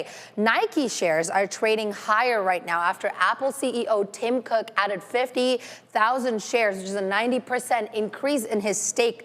Nike CEO I'm sorry about that. Nike CEO Elliott Hill also got about 16,400 shares to his in a transaction that was valued at $1 million. His personal stake has now grown by 7% as a result. And Nike is currently up 4.12%, but has seen a 19% tumble in 2025 alone. Moving on. Tesla, so big short investor Michael Burry has said that he will not be shorting Tesla and has called the company ridiculously overvalued. Tesla on Monday compiled an average estimate for a 1.6 million vehicle deliveries in 2025, which is down by roughly 8% since 2024, and putting the company on track for its second straight annual drop. And Tesla is currently down 0.24%. That's all. Back to the guys. Are we though? Because we're gonna go to OGen first. Why? Because concussions demand fast solutions. NYSE listed Oragenics OGEN is developing one designed to reach the brain quickly and non-invasively. Learn more about this by scheduling a meeting today. Shout out to OGEN on the NYSE. Fantastic cause. And we've had them on the show, everybody, and it was definitely eye-opening with Pat LaFontaine on as well. Usually for the lesson of the day, I'm talking about something like, oh, don't fight the stock. Like if I looked at this chart, normally what I would tell you guys is, you know, try to make sure you're catching things on the back end. Like if you like to short, wait for it to set up. Don't just sit there shorting until you're eventually right and all that good stuff. But it's the other side that I want to talk about here, because sometimes you can get way too cute on a trade. People say this a lot. It's like, don't get too cute. I mean, that can mean a lot of things. I think in trading, sometimes it's like a symptom of over trading, where I have a strategy, which is I'm looking short on the stock, I'll wait for reversion to VWAP, let's go. But I get a bit too cute because I start thinking, well, it could just start bouncing off of VWAP. What's the reason I think I'm looking bounce off VWAP? And I reversed from a short to a long, which was obviously, as you can see, the wrong decision. Because yesterday, the long off VWAP was really good. It was great, as a matter of fact. It was fantastic. It was basically the day yesterday outside of the short in the afternoon. But yesterday, silver was gapped up and trending higher. Today, VWAP's just a line in the way of it falling apart to the downside. And so a lot of times what will happen is you're patient enough to get the trade, you play it to your strategy, and I don't mind covering at VWAP, but why am I flipping my sentiment without much confirmation? If anything, it just continues to be a short and then a short off of the volume weighted average price. You know, at the end of the day, I usually frame this in the standpoint of don't take bigger hits than what your winners will be. Like, you know, don't fight a stock, blah, blah, blah. Don't be, you know, try to stay disciplined. But there is another side to that coin, and that's doing better when you're right, which I didn't do on silver. And I've been saving this because this chart's going to make you want to, first of all, but that poke bowl was delicious, so I wouldn't want to throw up that poke bowl. It was great. But this chart is exactly the better example of, you know, don't let it off the hook. If you liked it to the long and it's set up pretty well, sometimes you got to do a little bit better. And that's going to be Nike. How many stocks were actually in play today with news? There weren't many. Nike was gapping up with an actual catalyst. And how often do we even see where you get the gap up and is not much strong and you get the sell-off, fills in the gap, holds higher low, holds higher low. All right, fine, I probably was destined to get wicked out there, but then holds VWAP and continues to hold higher lows. And by the time it's doing this, I then get my, hey, there's your contacts on the trend line, buy into the trend line. Now, there's two problems with this. One, I didn't find my way back in after it got parabolic. I don't mind where I get out. I usually play it like this. I usually play to resistance and then to the pre-market highs. But have a quick look at this breakout. Like, there were chances to add to this on trend. Like, if I take this breakout, I can still give it to the trend line. That was the last opportunity. It didn't pull back into trend, but I can add to the long on a breakout trade where you're essentially averaging up and then moving your stop up as well. So you're moving your stop up with your additions. There was at least a couple of ways. And of course here, when it gives a little consolidation and starts a new trend, you can be joining that for an extra 50 cents or whatever it might be. And it's not that this is a bad trade. You know, Nike worked out. It could have obviously been better, but sometimes you do have to ask yourself how you could do better on the ones you got right. It looks not as bad on silver, but both of those, like both of these were winning stocks, and both of them for separate reasons just should have been a heck of a lot better. I'm more upset with myself about silver because I flat out reversed a short that was good. It's one thing to get out of a long and not get back in. It's another thing to flip in the other direction after a big trend break when you were favoring that direction in the first place. If I didn't have a short bias on silver, I don't mind this, but I did. And then we got the curl. So yes, you do want to be disciplined. Yes, you do want to make sure that you don't fight stocks. Yes, you want to avoid, don't just average down into oblivion. But the other side of that coin is when you do have something right, or you do get it correct, let's just say, you got to stick with it. On silver yesterday, I was probably long 6 or 7 times before I flipped short in the afternoon. I only went long twice on Nike. I only went short once on silver. That's not going to cut it when those are the two stocks I like this morning. So, you know, sometimes you don't get many shots at it, but when you've got the trend in your favor and you have the ability to make multiple trades, I understand not everybody does, then you got to take advantage of that. Sometimes it's not just about risk management. It is also about maximizing your good calls or your correct entries or however you want to look at it. So I want to give a big shout out and thank you to Obi, because Obi's the one that put me on that poke bowl, which was absolutely delicious, by the way. Man, that was good stuff. And I see the boys are not at the desk, so I'm just going to start lingering here for a little bit longer, because literally, see what Sharif is up to? Sharif's just chilling. He's talking to Sia. You know, don't even sweat it. It's all good, man. Sharif is just chilling over there. We're always just having fun. No, but at the end of the day, everybody, I think, you know, the path to being a better trader or the path to being a more profitable trader is never complete. And the other thing that I would add is a lot of people, and I want to thank some of the kind words in the chat, a lot of people always say, oh, Neil, you have great risk management. So most people are on a spectrum. And I would make not that spectrum. Okay, first of all, everyone goes, oh, that is not what I'm talking about. No, everybody that wants to get into trading or is successful at trading is on some level, you're okay with risk and you're a risk seeker. Oh, for the... I'm always doing this to myself. Okay, well, what am I supposed to do, man? Like, you know that's not what I meant. No, what I was trying to get at was you've got people that are somewhat risk averse and some more risk seeking. Now, if you're a trader, you're going to be in the risk seeking, I guess, side of things. However, your skill set, for myself, it is easier for me to be disciplined and get out when I'm wrong, control my losses. It's easier for me to do that than it is to, hey, let's stick with this. Let's just get in again, keep getting into the trade when it's going in my favor, be aggressive with it. So like yesterday on silver, to be long 6 or 7 times in the uptrend, that's actually more difficult for me than it is to be disciplined to my stop. So the other important thing is figure out which one is your challenge, and then make sure you focus on that a little bit more. You ever notice how I will more than likely criticize my winners? Because I know that if I'm going to get better, then I've got it down packed, the whole getting out and limiting losses thing. So I can't be I always have to be looking at how the winner could be better, because that's part of my skill set. And if you fall on the other side of the equation where you're aggressive, you're always finding the big wins and all that kind of stuff, then you need to be on the other side where you're a little bit more critical and focusing on the that bigger hit or that bigger risk on the back end, because that's the side of you that's going to lead to your downfall, let's just say. So everybody's a little bit different. There's all kinds of ways to improve. Make sure that you are maximizing your strengths and minimizing your weaknesses as a trader, because you will have them. Anybody that says they don't have weaknesses is lying, and anybody says they're not good at something is also lying. Those are two things that are true in all aspects. Everything is really just about a trade-off. So find out where you are on that. Now I can't even, I'm not even going to say it. Find out where you lie on that continuum, and then make sure that you're working on your weaknesses. And now all of a sudden, what I thought was a good lesson just turned into complete debauchery because everyone's so mature around here.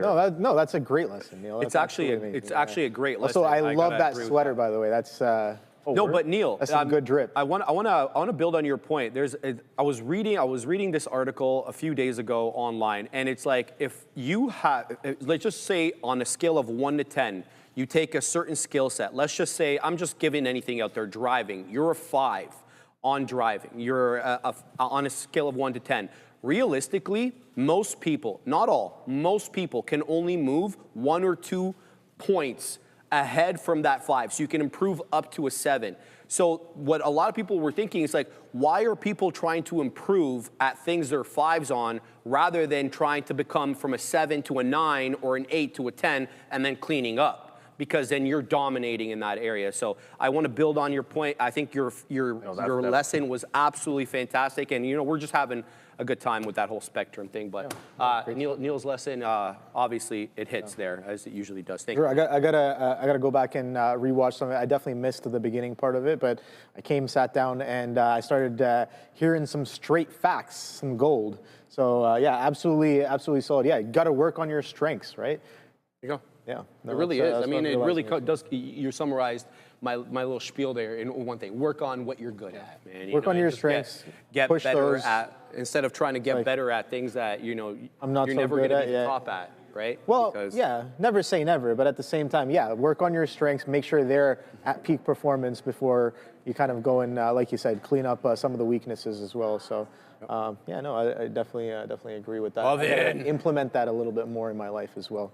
But yeah, we'll see. You do. Where, like for example, here, strength, maybe getting in at the right place here on silver. Weakness, not really holding for the rest of the move. I find that I do that every now and then, too often here. But okay, SIDU, just chopping around and holding that 37, which is or 35 area, which is that prior day high here. Was it holding 6s before it was holding 7s? Ah, I see what you did there. But yeah, no, I don't know. We'll see. I do have a stop at 50, but like, do I really need to let it go there if we were just going to chop around sideways here? Let me take a look at some multiple time frames on this one. Yeah, I don't know. That moving average. Remember, you told me to throw on some moving averages. We've been holding underneath the 8 on the 3, and we are coming up into some of those levels here at the same time. So I'll just take a quick out on this one here. Don't need to take a bigger loss than really required as of right now. If it's gonna show me, like I said before, here, let me pull it up. If it's gonna show me, I am more than willing to get aggressive and get right back in and get involved here. So it's got to be there. You got to be fast. You got to be quick. That's what I'm realizing. You got to be fast with your hands. And, you know, shout out to Obi, my do you use gamers out hotkeys, there. brother? Yeah, of course. What do You're you using the hotkeys, eh? Yeah, yeah, So no. do you have one punch keys and one punch One other punch than man. You have the flatten, obviously, but do you have a gateway or a market? Sorry, not market limit. Sell key without going. Oh, yeah. So I don't have those here on the show, but at my desk, I do have, I call them Insta keys. So I do have crosses, which will fill me on any gate. Shout out to the Frex gate. And all I need to, you know how you type it out and you have to confirm, hit enter? That's way too slow. Way too long. Way too slow. I hit the button with intention, it better get me in or out right away. Love it. Why do I need to be like, okay, yes, Why? confirm, enter? Anyways, we'll be right back from See ya. After these messages, we'll be right back. Guys, so we're going to take a look at small cap. The Russell today particularly giving a lot of red, but we're going to talk about two individual tickers very specifically. In health tech, Axon Therapeutics, AXSM, is up 20% today. The FDA had its Alzheimer's disease drug priority review designation and has supported the company's application for narcolepsy treatment, and the shares rose by about 17% to 173.5 and is currently up, like I said, 20%. In tech services, APLD, Applied Digital, is up almost 7%. The company has announced the plan to spin off the cloud unit as of yesterday, merging with EKSO Bionics to form something called Chrono Scale, focusing on GPU-driven AI. Now, this is all, the Applied Digital will retain 97% of ownership of this, but all of this, the revenue, the company reported a 75.2, my bad, $1 million revenue increase as of 2023. And all of this is thanks to the company's early use of NVIDIA's H100 GPU chips. That's all. Back to the guys. Thank you very much for that, Sia. Appreciate that. Guys, ONDS is absolutely rocketing up. Shout out to Sean Joseph. Fabian, can we go to the chart, please? ONDS, 1044 high. What a move. And as I was saying to Sean Joseph in the chat, look at the cleanliness of this hold. That's an oversight by me. I own this one. I should have definitely been getting in here.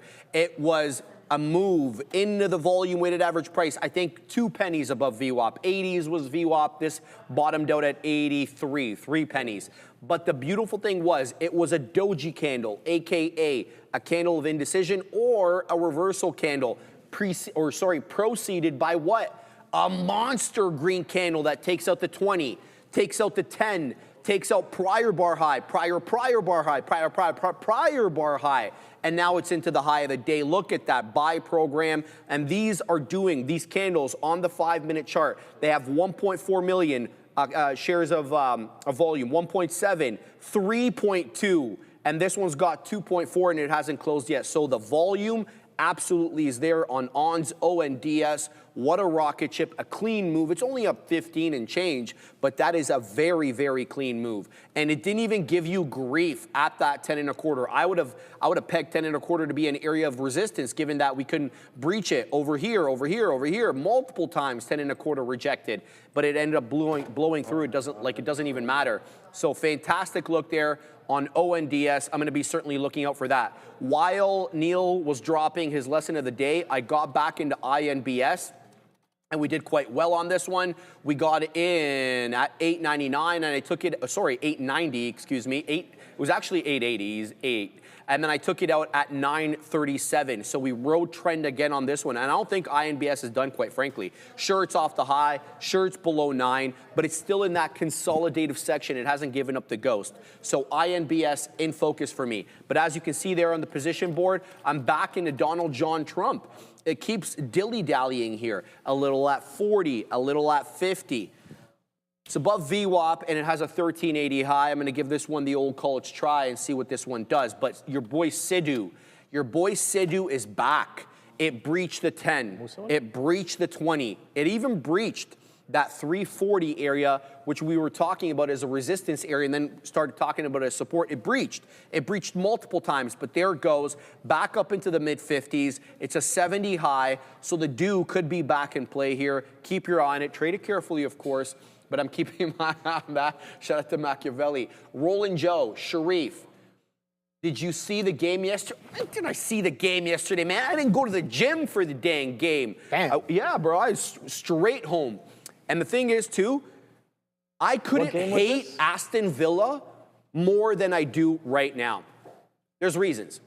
2 years ago, when we finished behind City in second place, it was Villa who took 6 points from us and put us at a contention to take the championship that year. Now, we beat them up last year, but they weren't nearly as good. In addition to that, I just know Unai Emery, which is the coach of Aston Villa, which Arsenal fired in 2019 after Wenger left. He didn't really get much of a fair shake. He hates us. I know he hates us because he got canned, right? He got, sent packing. So every time he comes up against Arsenal, he brings his best and his team brings their best. So they always give us trouble. So I can't stand them. And then they already took 3 points from us a few weeks ago in Villa Park, and it was like last minute.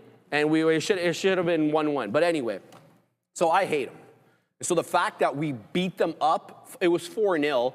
Until the 95th minute, and then Oli Watkins got a consolation goal, which was David Raya's fault. Clearly, he shouldn't have been going through his legs. But yeah, that's my little soccer rant. But I absolutely love the fact that we came up with a statement yesterday.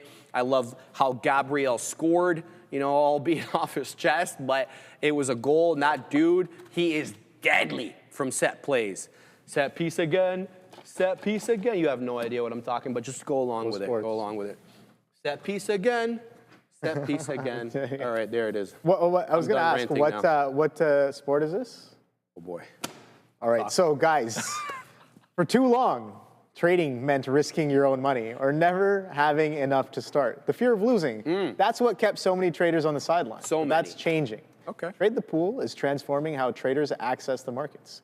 With its limited risk trading model, traders use funded capital while Trade the Pool absorbs the downside. This allows traders to focus on what truly matters: discipline, consistency, and growth. When you hit the profit target, you keep 70% of the profits.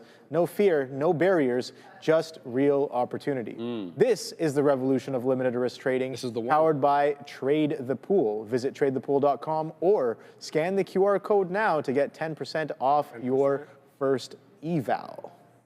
Right. So you said soccer. Yeah. The chat's so funny, like chess. You mean baseball. football? Yes, talking about footy. Football. Yeah. With a, is it B-U-L? F-O, I think, isn't there a different spelling for football? In Spanish. Yeah. Okay, so yeah. So no, but we... That kind of football. What'd nice. you say, Fabian?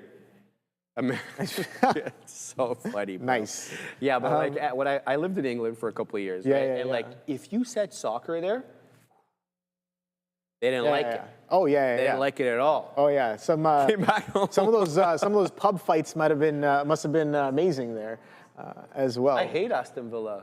But you're Manchester United, so you're good. She's a Manchester United fan. For anybody who wants to. Yeah, for anybody who wants to send Sia hate messages in the chat, send her hate messages. She's loyal. Can I say the only game that I went to there was Villa versus United at Villa Park. I got pictures. I'll show you. But it ended up being 0-0. So it was like the most uneventful game. Right? No, but this was like back when they were good. This was like 2008. She's just happy that they haven't gotten relegated because they've been so bad lately. Sia, there's a guy who won't cut his hair. He's on TikTok and on Instagram. He refuses to cut his hair until Manchester United wins 5 games in a row. It's been several years. Several years. 5 years in a row. What are the stats for that? Oh, 5 games in a row. You gotta go on your mic, Sia. But yeah, once you get on that, we'll bring you in, and then we can talk a little bit about how bad Manchester United is. I'm kidding, of course. Wow. Hey, there she is. Do you guys know the movie called Castaway? Yeah, I absolutely love it. Are you kidding me? Of course, Tom Hanks. Yeah. So you know how his hair grows? That's what that man is going to look like, because I gotta that's show you never this man. happening. Like, I gotta show you Thing this that's man. never happening. Okay. United, but what's you the got to be what's the probability of realistic. that? Like, What is the name of the guy who won't cut his hair until Man U win 5 games in a row? Go Donald Trump. All right, here we go. I'm in DJT, by the way, in case you can't, if you haven't noticed. Yo, you guys It's tell me about Frank these. Illette. All right, let's find out where our friend Frank Illette is right now, and then show his hair. There he is. What a goof. I love this. This is so Oh, funny. Let's and he's go. got the curl, so it's Look gonna at this grow guy, poofy, bro. yeah. And he's not gonna cut his hair, clearly. Oh, you know what he kind of looks like? Who? He looks like the Queen's Guard with one of them. Yes, Obi. Eventually, he's just gonna become the Queen's Guard. you And know? he's English, so it's There perfect. you go. It's perfect. Oh, this is amazing, yes. So this dude has been complaining for years. This is what he looked like before, for anybody who wants to know. There he is there on the left, but this is Nice. what he is now. He hasn't even gotten close, too. That's the thing. Like, Manchester United, I don't even think they've been close, so. All right, guys, let's get right back to trading. We are wetting the beak here on my friend Donald John Trump, but we're going to pause for a second. We got to send it to the big desk with Adair. I want to talk about RCAT here. We can also look at other plays, including Kratos, but I think RCAT moving the best as far as I've seen. Drone plays on watch as the Department of Defense announces that the Marines are, quote, rapidly increasing drone operator programs. Department of Defense announcing here this, quote, rapid increase here in drone operator programs, leading to a push up here for the RCAT and KTOS. Thank you very much for that. Yeah, well, I mean, let's just like speak off like trading for a second. Off camera. No, not off camera. We got to do it. We got to do it live. Gotta do it live. You see, Yes. you see where the direction of war is going, like especially with what we're seeing in Ukraine and Russia. Drones are featuring here like you wouldn't believe. I mean, I went across the road. I don't know if you've seen the across the road. There's that drone store. Have you ever Really? seen them No, I besides haven't. Shawarma Max? It's like Really? right down, I think, a couple of stores Yeah, no, down. drones are changing warfare. That's for sure, and it's I mean, it's an interesting thing to watch because you have these you have this discrepancy in terms of weaponry that has that like old school weaponry, which is like millions of dollars worth. Exactly. And then you have some drones which are maybe altogether hundreds of thousands of dollars worth. Altogether, taking it out, and now you're just like, okay, well, the cost effectiveness of certain things. Why did that not hit? I'll let you concentrate because I know that you're focusing on something right now. But yeah, we'll get back to weird. that. That should've hit right there. Guys, Sorry, I am looking here at SIDU again because the DO is putting in higher lows and higher highs, and it is now looking flat top breakish through this. I want to say mid 50, 55, up to 60. We know that the high of the day is 70 on SIDU, and there it goes into 57. It's up 33%. INBS is going as well, guys. So you got to be looking, if you're going to trade both, but make sure you're using sound risk management skills. But SIDU is kind of giving me feels here that it's going to blow through that 60 level, maybe even touch 70. And then if we really get lucky, maybe it even hits 4. But INBS as well. Don't sleep on that one. This one you have to trade entirely differently than how you're trading SIDU. This one almost has an immediate propensity to retrace if it gets into the mid 90s there. And we've seen it so many times. Look at its characteristic. It did it at 1050. It did it at 1150. It did it at 1215. It did it right now, the 1235 candle. So the range per candle, you often hear me talking about what's the average range per candle. And on INBS, even though obviously it's a bit more expensive than SIDU, I would say the range percentage-wise is far greater, just given the characteristics of this one. So there it goes, right up. Candle high now is 68. The high of the day is 74. The short sellers are running scared now. They're in a lot of trouble. Now this one... Whoa. What do you mean? On INBS? Oh, sorry. I thought you were talking about SIDU. I was like, whoa. No. I wouldn't be nobody's running that scared callous. here right now. I wouldn't be that callous. I see that you're in it. I'm not going to talk about that. No, you can. I'm sorry. So it's fine. So INBS right now, what we're getting is higher lows, a whole bunch of higher lows that have gone unbroken. So I think that, likely here going to see $10 sooner rather than later is a 974 high. This current candle, as I mentioned, has a 68 and change high. So we're on the door, we're knocking on the door, I should say, of that high of the day at the $0.75 level. So pick this up at advantageous levels. Now, I wouldn't say, you know, run it in the strict sense where you put your stop below prior bar low. There are opportunities for you to get bamboozled if you do that. What I would say is look for the curling effect, right? And then once you start seeing those higher lows come in on the green candles, I think that that's your opportunity there. So I'm going to be looking for that myself. But we're doing it live here on Donald John Trump. We're looking for the next beak wetter at 64s. I'm kind of seeing that curling effect as well on DJT. It's slowed down substantially though than the, you know, the more aggressive price action that we got earlier on. So let's see what DJT here has to offer. And I'm more than willing to take this one into the high of the day, if not 1380 high of the day.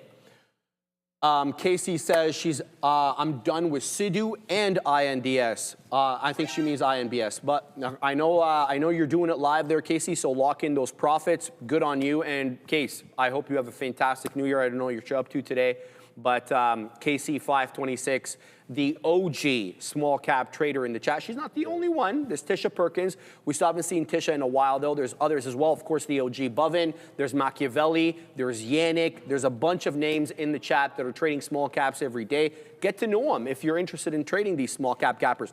There goes INBS Obi into 996. I knew we would see 10 sooner rather than later. The strength is on. I told you the short sellers were running scared here because it was higher lows into that flat top. That is almost always a recipe for disaster for the short sellers. And here comes the high again.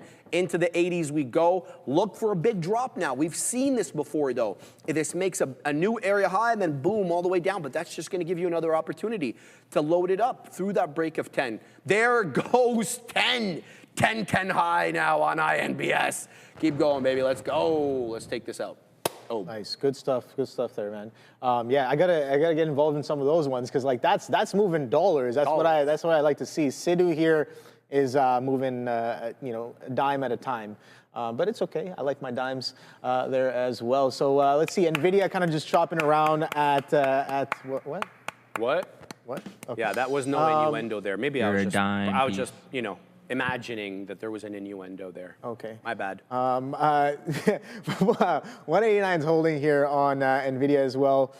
Silver just continues to bleed off, man. I'm looking at multiple time frames here on silver, and I'm like, okay, like this is holding so well, just trending down. You know, I like my 3 minutes, I like my 15s as well, and just trending down, holding these moving averages, coming into some of those pre-market lows here on SLV. The market's kind of not doing anything. We had that bit of a bounce, bit of a curl, but we've been shopping around here for the past 5 15-minute candles here. So, you know, it is what it is. No idea where the next trade is or what it is, but yeah, let me know in the chat. Oh, Toby saying Mara. Okay, let's take a quick look at Mara. What's that hot garbage our doing? Friend is doing. Okay, a little bit of a come down here on Mara as it pulls back into $9. So interesting stuff. Whoa, there's a little bit of a silver slap into the bid here at the same time. I got to remember, this thing is no longer SSR. So like I said when I first came on today, people can be pushing into the book either way, and you know, just move some prices here. All right, so we got the what are we calling this? The board. What do they call this, baby? It's whatever you want to call it. Okay, cool. I was going to say position board, but that's not the position board. But the interest board. Stock visualizer. The visualizer. What Fabian calls it. The interest. Because he created it. So. Okay, the stock visualizer. So we're visualizing stocks that you guys are talking about in the chat there. So INBS and SIDU are the top names. Nice. Makes a lot of sense. Yeah. What's DVLT? Let's take a look at that. DVLT here on the day. Okay, well, it's been kind of calm since that push and break of those opening range highs there, 50 pennies. I might start getting involved in some of these as well here, Sharif, at the same time. But yeah, DVLT. Okay, the stock visualizer has now disappeared. It's disappeared, but I think I think Tesla was there. ONDS, AMD. Okay, I haven't looked at AMD today. AMD. Oh boy, there's a little bit of a swipe on the ask there on SIDU. Coming back up into 60s. Yeah, I do have to be careful with this one here. And then again, not taking anything too crazy just yet on some of these small cappers. Silver's really coming in. That's a strong volume candle here on silver. Let me show you guys what I'm talking about. One of the largest candles here on the day. We had a couple of them already, and boom, another one taking out some of these pre-market lows. 4 a.m. lows sitting at 64.40s here. Let me just quickly go in and check what we did in the after hours, or not the after hours, in the blue ocean session here. You can see here, slow, steady grind up. Silver got all the way up to 68s, pulling back down. The silver low of the blue ocean session was 64s here on the day. Let's see what we've been holding, what we've been doing. 65s, it came back up to 67s almost, yeah, on the day here, and pulling right back up into those 64s and some change on SLV right now. SIDU, I got to get out of this one. Okay, keeping an eye here on INBS, guys. I'm perceiving support at 60, which actually does check out here with the previous price action. 960 rejection, 960 rejection, 960, 960. All these are 960 rejections. Funny enough, we get to 1010, all of a sudden, 960's in play again. So I'm trying to think, is this the right move here? And should my stop go right below 960, or should I be giving it to the $0.50? So this candle that we're on right now, a candle of indecision, it's basically engulfed with the prior high and prior low of the prior candle. Let's see what we got. We got a buyer here in the low 70s. I'm going to give this, I'm going to take smaller share size. Oh, I got crap fill there, man. Absolute dog, you know what, fill. All right, well, there it is. So we're going to give this one to 960. I didn't want to give it, I didn't want that price, man. All right, so let's give this one the room it needs. There we go. Well, and we'll just put it just like that. So what do we have on 83s? That is a horrible price, man, horrible. 84 seller, 85, 86 now. Looking for continuation back into 10. I might have to pack my patience a little bit longer here on INBS. Yeah, back into the 70s it goes. I'm not going to be dollar cost averaging into this, I promise you that. I'll get stopped out, and then I will get stopped out as it dips into the 60s. Okay, back up it goes. All right, keeping an eye out on this one. Let's see if it wants to pop off back into that, I want to say 90s, and then maybe even that $10 area where we're having obviously areas of resistance. But we've seen the same thing with 9, right? 9 was that level we couldn't shake, and then we started using 9 as support. Doesn't mean that, you know, there won't be bamboozlement on the way for that 10 clearing if we get the 10 clearing. But for now, I'm out of the money on this, obviously. So we're taking a much smaller position, given that, you know, we're up on it. I don't want to give back anything, and especially since we're at these levels. Buyer at 65 again here, stepping in, but for how long? Right back up we go into 75, 78. Let's see if there's continuation into 80. Seller at 80. We can't shake them. Back down into 75. SIDU just printed the high of the day. Yes, sir. Not 374. So watch out for the do. How's Donald? Donald's doing fantastic. Thank you for asking. And now we're also going to print at 69. Let's go ahead and post here at 69er on Donald John Trump. Back to INBS as we're still out of the money on this one. 79 now, seller. It feels like the seller stair stepping down, right? It was an 80 seller. Now it's a 79 seller. Let's see if it's going to be a 78 seller next time, because that's what the algorithm does, right? It starts taking it down incrementally. There's the 80 seller again. Can't print anything above 80s here locally, at least for now. So what do I do with this one? Do I flatten out, take a 2-penny loss, or do I insist on getting stopped out through 60?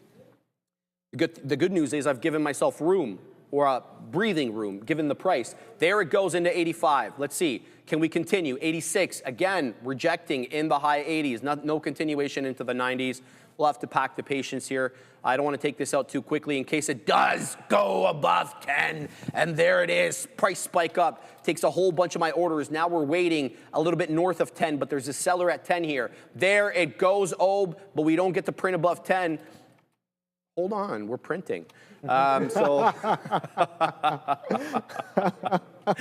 right. Okay, I can't say it, but go ahead, Obe. Oh, who are we going to?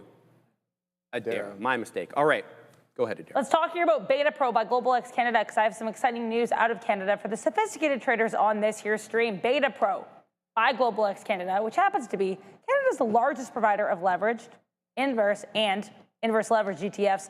They have just launched 6 new triple leverage ETFs, which offer 3 times bull and 3 times bear exposure to the S&P TSX 60, semiconductors, and U.S. Treasuries. But even better, they're offering a special fee rebate, dropping management fees to just 65 basis points until today, December 31st, 2025.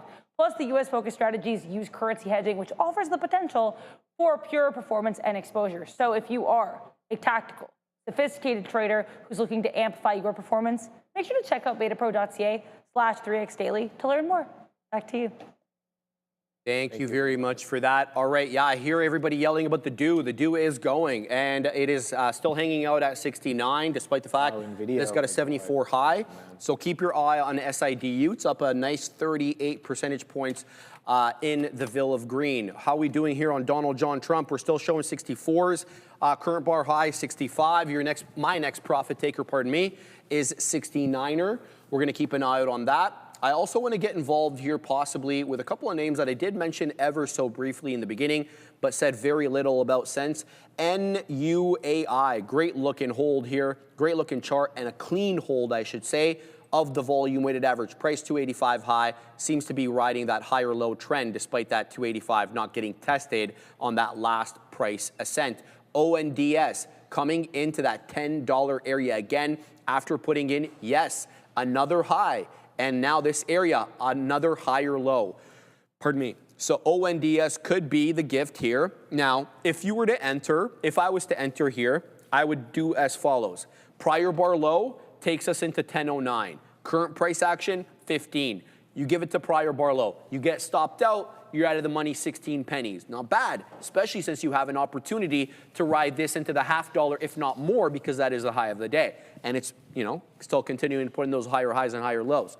So ONDS could be an opportunity here as it drops into 12s. Here's 10. Does it breach prior bar low? It's at prior bar low 9s now.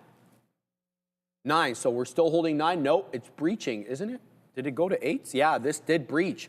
So ONDS not setting up quite yet. All right, so I would have been stopped out of that if I got into it. I'll have to wait and see, whether this one forms a bottom, and then maybe wait for the first 5-minute candle to make a new high, and then we'll get in on that. INBS above 10, SIDU back into that $0.75. Again, it prints another high of the day. So DJT as well into 65s. So there's a whole lot running, guys, in the world of small cap gappers. If you're looking for something to trade and you're not interested in these large caps for whatever reason, then unbelievable INBS. 1026 high, guys. INBS continues to go. That Unreal. 10 seller, man. You were talking about that 10 seller. He got blown through. As soon as that guy lifted, He got blown through. There goes price. But yeah, there it is. 1026 high, 1038 high. Very, very strong. Here we go. INBS, guys, up 152%. Here comes 38 again. Seller at 38. He just got decimated. 45 high. Here comes the $0.50 on INBS. Are we going to see 11s? 48 high. Unreal strength, man. Beautiful short squeeze on INBS over here. I don't even know what the short float is on this. And maybe we'll look for you in a second. Unreal OB. In the 60 it goes. Very, very good strength today on INBS. Keep your eye on this one, guys. We're going to keep looking. What we're printing, I didn't get XMAS gift from you yet. Oh, ho, ho. Ram's throwing shade.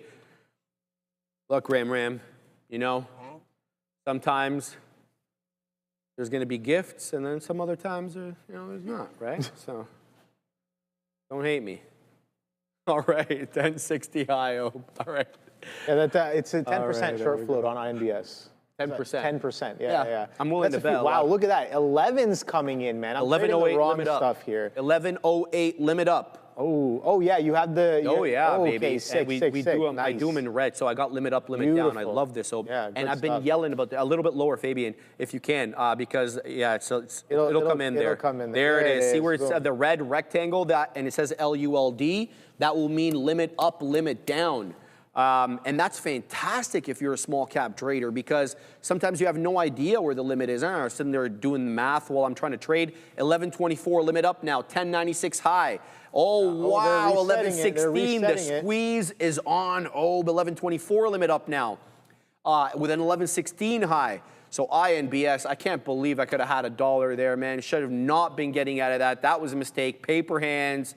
But we'll learn from it, and we'll hope to do a little bit better next time. We're taking the prints on Donald John Trump as that one got into 69. The next profit taker for me, 77s. Let's see what Donald John Trump has to offer over here. SIDU rejecting at the $0.75, coming back down a little bit over here into the $0.02. But it is, guys, the INBS show, and we are all living in it. 1138 limit up now. And that is the high of the day, 1152 limit up. So keeps adjusting as the price action and the ticker or the timer resets. Let's see if we're going to get into that halt mode. There we go. Now we're showing some halt parameters, 1152. Nope, false halt. Down we go again, but the limit up stays at 1152. So that hasn't changed yet. Keep your eye on this one. I certainly am. Whoa, what's happening there? There's a little bit of a flush happening on SIDU. That just came in. I mean, maybe I'm looking at 1 minute candles. That's why it's a little aggressive there. But yeah, so we did attempt to push that 70. We got to 75s. Didn't really get anywhere after that. That was the breakout, right? There was a lot of volume that got pushed through. Maybe a lot of people trying to take that breakout. Shout out to the longs that got long on 35s and 45s, kind of holding higher highs and higher lows, right? So good stuff there, but a bit of a failure to follow through. I was about to message Neil here. Neil, I had an Edge A stop at 51 on this SIDU. It comes in and it wipes up to 55s, but the order was never filled. I crossed all the way up to 65s. That's weird, no? Yeah, I don't know. I checked my history log. The order was still in. I had to go in and manually cancel the order, even though the cross, like it had hit the trigger price and it hadn't even got to the cross price yet. So I don't know what happened there, but it should have hit me on 51s. But yeah, I don't know what's up with that. Anyways, got out, kind of deer in headlights a little bit. I'm like, all right, well, let's watch this. That's obviously a big mistake on my part. If I had to stop in for 51s, I can't let it go to 65s. I punched out 66s because I'm like, yeah, 70s are coming in. At that point, I'm like, I don't need to let it hit the high a day for me to be like, okay, we're coming in for the high a day. But a bit of a failure to follow through on in my eyes there. But again, take a look at the structure we've been holding here as well. So higher highs, higher lows. I know I'm talking against my position here, but you know, I like reversion. So we only got about 5 pennies above that high, but we've been slowly, methodically, kind of trending to the upside here. So this trend, maybe not the one I should be looking at, maybe this one here. So let's see if we can kind of come into this one, or maybe even after that initial breakout. This looks a little smoother. I like that multiple touches on this one here, kind of signifying that this could be a stronger trend that could hold here. So 45s maybe we're seeing. We'll see if it comes down, and let's see what it does with that. We could just bid right back up through, 60s as well. So just waiting and watching. Like I said, guys, earlier, I'm just learning this small cap stuff as we go. You're seeing it live here as I kind of, dance around with some of this price action at the same time. Silver coming into 64 halves. I did point out that trend on silver earlier as well, so let's take a quick look at that one and see how that's potentially coming in at the same time. So we'll go to a higher time frame. I like 3 hours. Right here, boom. So coming right into this trend tree. If you look at that, that's a beautiful trend hold right here.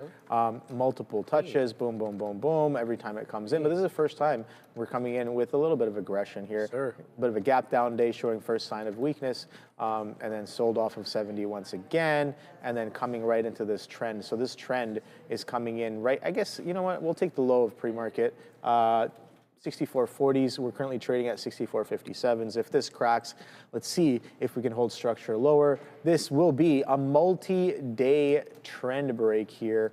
It says about 40 days, 40 nights. Getting biblical. So we'll be right back with Sector Watch from SIA.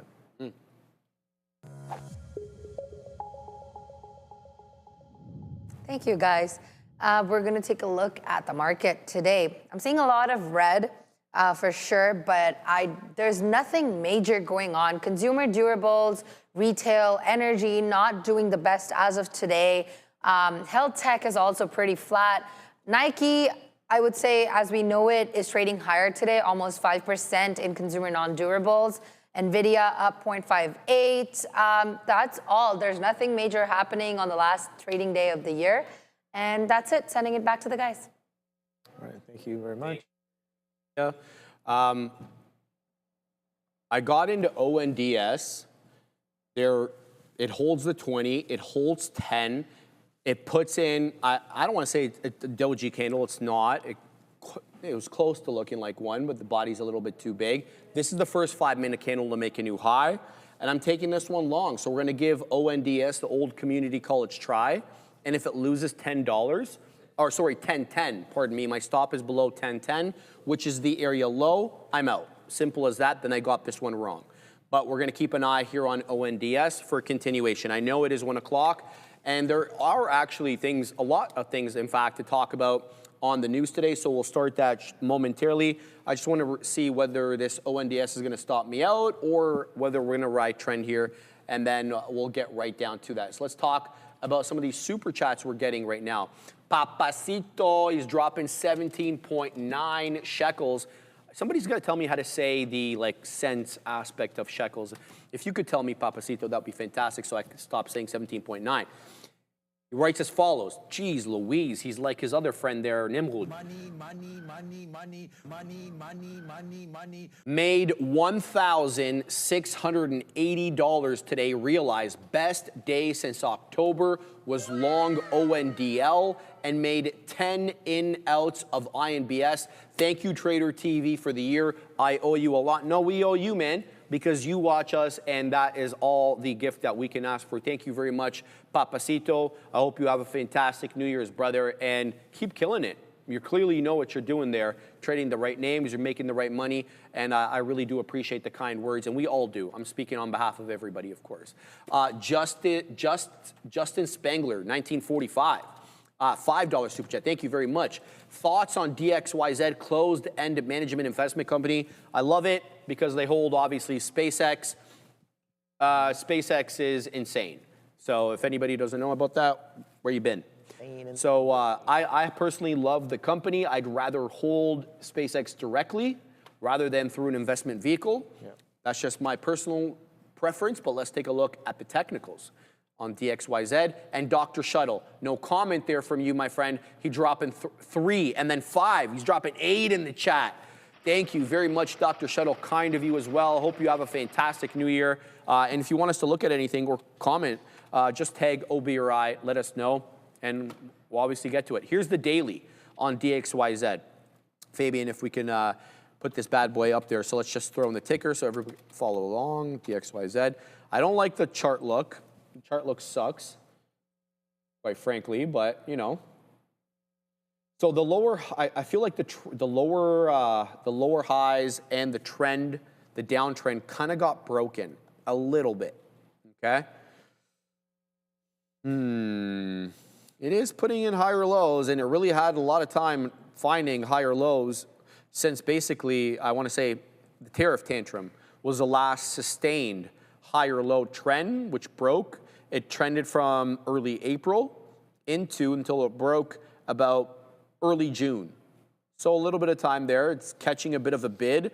Obviously, with the last little bit now, SpaceX IPO in focus going into next year, composes the majority of Elon Musk's wealth. He owns far more of SpaceX than he does of Tesla.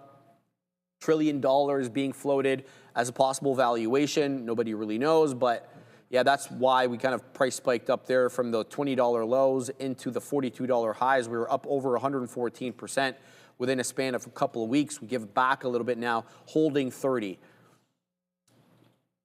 Yeah, it's a hard chart to read, man, because it's just all over the dang place. But I don't know what percentage of SpaceX they hold. Let's do a little bit of research here. Give me a sec. Let me load this up. Let's bring in this. We'll look at the Fundamentals Explorer. We'll look at holdings. Here it is, DXYZ. Why is it not showing me the holdings there? That's bizarre. Okay, I can check with Perplexity. Just give me a second. Let's bring in Perplexity. Here we go. Let's find out what the percentage of the holding is.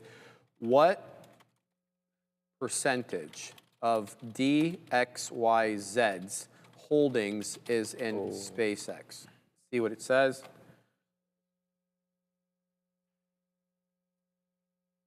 Makes up roughly a quarter to a third, to over a third of DXYZ's portfolio, depending on the date and methodology used as of the 30th, 2024. What the hell am I going to do with 2024, bro? September 30th of 2024, Destiny Tech 100 holding showed SpaceX at about 36.9. That's over a year old. I don't know how much I want to rely on that. A later overview of the pre-IPO access products notes that SpaceX is a top holding in DXYZ at about 23.3% of the funding. That was Yahoo Finance. So when was that article written? That was December 10th of this year. I would much rather look at that figure there, which is saying about 23.3%, a little bit less than a quarter, but that's down from about a year and change ago, where it was almost 40%. SpaceX, the space company SpaceX could have a near record-breaking IPO in 2026. Valuation's just $800 billion. But I'm just trying to look there for DXYZ, Destiny, investing in SpaceX. That's where it is here. Yeah, there it is. It's not public yet, but Bank of America. Okay, I'm gonna have to look. There it is. Okay, so DXYZ fund has been volatile in the past, given its exposure to some of the top private companies. The fund counts exposure to SpaceX as its top holding at 23.3% of the fund. The fund notes that it does not have direct investment in SpaceX, but rather exposure through special purpose vehicles. Why are we hearing so much about these SPVs lately? Meta was using them. There's a bunch of people using them now. So, okay, that's another thing to factor in there. They're not holding it directly. They're through a special purpose vehicle. I don't know, brother. I have my reservations about holding through a company, but I mean, if you're set on that, then you're set on that. I got to flatten out here my trades on DJT. That's come back into break even, so we're going to take that one flat. And then ONDS, I think, is breaking trend here, and I don't like that. It's got topping tail candles, and now it is going to breach prior bar low. I'm going to take the hit on the last remaining amount there, and we'll give back a little bit here on ONDS. Yeah, for sure. I kind of said this in the chat just now. There was like 50,000 shares on the bid just now on, I think it was like 60 on SIDU. Gets taken out pretty aggressively, or not aggressively, like pretty instantly when it does come into it. But my size filters didn't really move. So kind of makes me think that nobody's really punching full size or taking out bids. Maybe they want to stay a little hidden as to what they're doing, but the order definitely got taken out.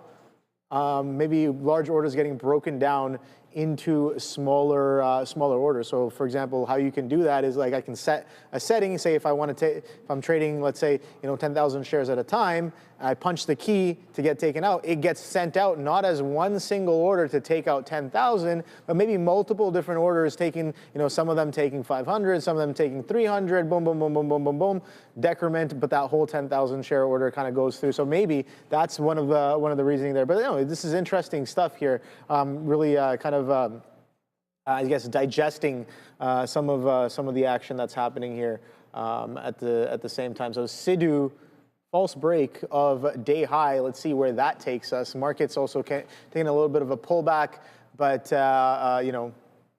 I don't think some of these small caps really concern themselves with what the rest of the market does. I remember trading small caps often, not knowing what I know now when I was trading at home, and just a few of them kind of I liked the short, I liked the swing short on some of those. I definitely got blasted, margin called a couple of times there. Nobody really does a call anymore. You get an email.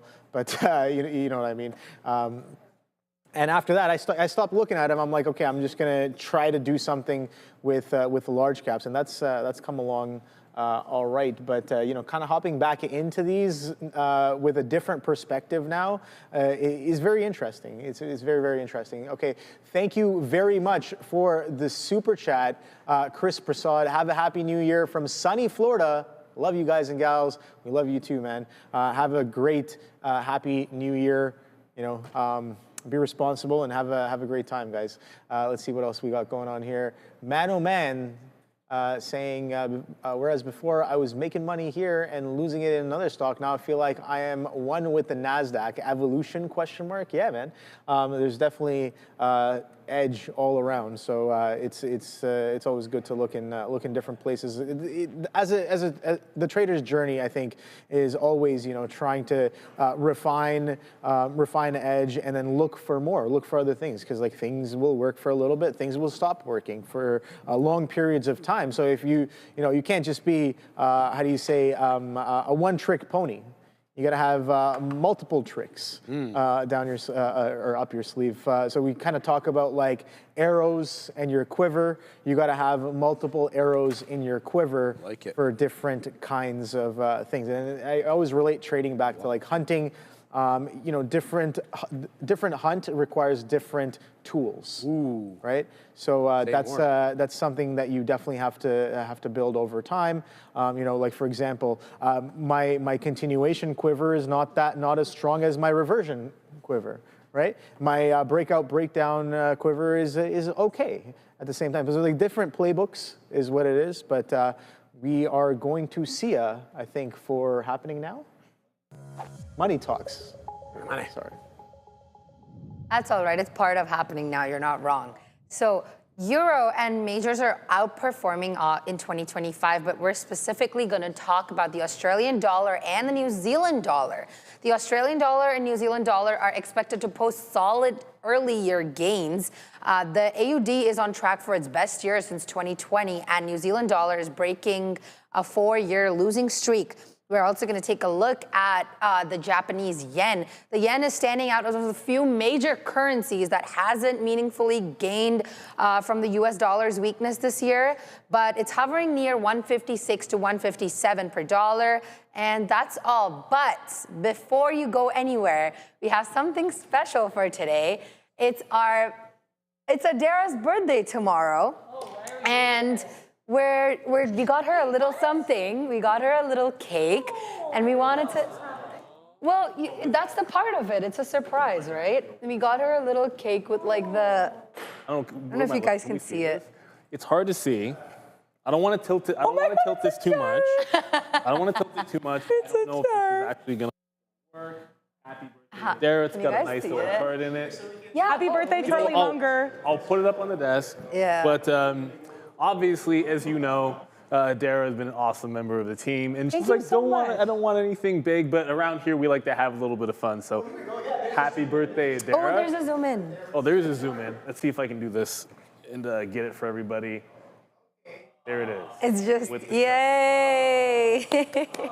So happy birthday, Dara! Thank you very much. Birthday. I'm gonna go run. We're gonna grab some plates and forks, and everyone can have a little bit of a bite. Thank you so much, guys. This is very sweet. It's chocolate. Happy 102nd birthday, Charlie Munger, as well, because we all have to remember that he and I share a birthday. I told you, you're telling the wrong person that you don't like birthdays. Thank you. That's very kind. Happy birthday, Adara. Thank Happy you. birthday. KC526 dropping $100 in the chat. Happy New Year, y'all. Thanks, Trader TV and family. Can we get the Stone Cold theme? Stay safe and green. Thank you very much, Casey. I'm pressing. Is it coming on? I can't you hear can it. let it go. Yeah, it's playing. But you can hit it one more I time, can't. though, if you want. Okay, all right. Now, Yeah. why not, right? Shout out to KC526. Thank you very much for that. Very kind of you, obviously. That's a lot of money. You already donated a whole bunch of free memberships earlier. Thank you so much for that. And very, very kind of you. All right. Oh, do you have anything to cover? Because we're going to start the news. I mean, silver on a downtrend. I do want to point this out here once again. We are finally down to this support. Just an arbitrary line, right? Arbitrary line, if you want to call it that. Arbitrary chart art. That's what I call these now. This is my arbitrary chart art. A bit of a multi-day, about a month and a half roughly, trend that we're pushing into. There were buyers here multiple times for weeks on end. But yeah, the price action, maybe if you want to consider this a little bit of a distinctly different kind of action that we've been having over the past 4 days, we're coming right into this multi-day trend support. So it's very interesting to me what silver will do in and around this area. I talked about this being a great place to get in. Again, this even better if you're nice with it. You're probably short 66s. If you're nicer with it, you're probably short 70s. You're probably short futures. You're probably in some puts. Maybe you're selling some nakeds as well, calls at the same time. But yeah, no, it's definitely a lot of room to level up my game. I would say, kind of considering all of those different methods to take this vehicle or take those vehicles on this specific kind of trade idea here. But silver coming into a very interesting area after a long day of selling off. SIDU, 350s right now after the full spike, and the market just chopping around as of right now. So that's all I got going on. 375 too. Yeah, exactly. And we talked about that gap fill as well. I heard somebody in the chat saying, "Oh, 72 is that fair value gap area." Nice, interesting. I know, everybody has different names for different things. I understand what you're talking about. I don't really call them that, but yeah, it's a gap where price may have skipped around a little bit. So we're kind of closing that gap, and we did that a little bit today. So we'll see how far SIDU will get. VWAP I have sitting, Sharif, at 324. So that's about a quarter away from where we are right now. There it is. Good that short red move line. on that, by the way. I'm trying. Way to stick to your. Here's the thing. I'm more than willing to be wrong multiple times. That's the thing. And stopping out. I don't care. Managing the risk effectively. And I was gonna ask Neil for more shares because I'm getting kind of comfortable with this. Like I said before, I'm keeping it light. I don't trade this stuff very often. So I'm keeping it light until I can properly learn, maybe develop some edge around some of this price action on some of these trades. All right, let's get right down to work. NVIDIA faces China supply strain as AI demand surges. So global hardware demand continues to outpace supply. So NVIDIA is facing pressure from Chinese customers that are seeking the H200. Chinese tech firms have,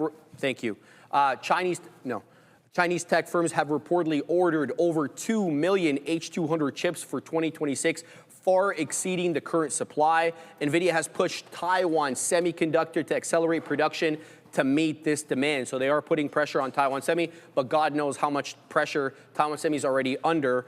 Their production has already been stretched thin. So the production for the H200, sorry, I said the H20, I meant the H200. Production is expected to ramp up in the second quarter of next year. The strain does highlight, though, NVIDIA's dependence on these leading-edge foundries, especially now that they've said that they're not going to use Intel's 18A node, so going to rely entirely on Taiwan Semi here. But supply constraints remain the near-term overhang, especially for the China-bound chips. So, give you a little bit more information on this H200. It is priced at $27,000 per unit, but the final price for the Chinese customer is going to depend on volume as well as the customer terms. So we can give you just a general price per unit. That's higher, though, than the H20, which was the previous China-specific variant. Reports vary, though, about how much stronger the H200 is relative to the H20. Some people say it's 6 to 7. I've seen more. ByteDance, which is going to be the focus of the next topic, is ramping up its AI investment and aggressively planning to allocate 100 billion yuan, about $14 billion to these NVIDIA chips in 2026. One has to assume if they're putting in these orders already, then they've already got the nod from the Ministry of Commerce, aka the Chinese regulator, because it was a Chinese regulator that didn't want their tech companies to buy American chips.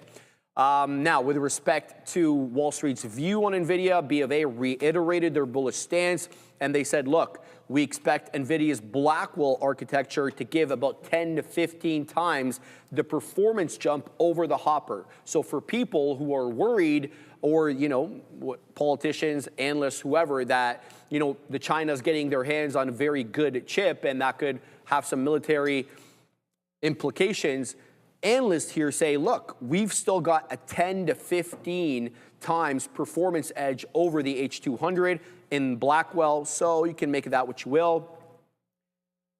And NVIDIA is estimated to have visibility into about $500 billion in cumulative AI spending across 2025 and 2026, meaning people are going to buy their product to the tune of $500 billion.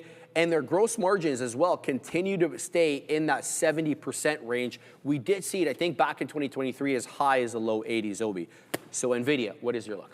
Yeah, man, I feel like we're going to be talking about NVIDIA almost every single day here, but nothing has really changed over the past couple of days.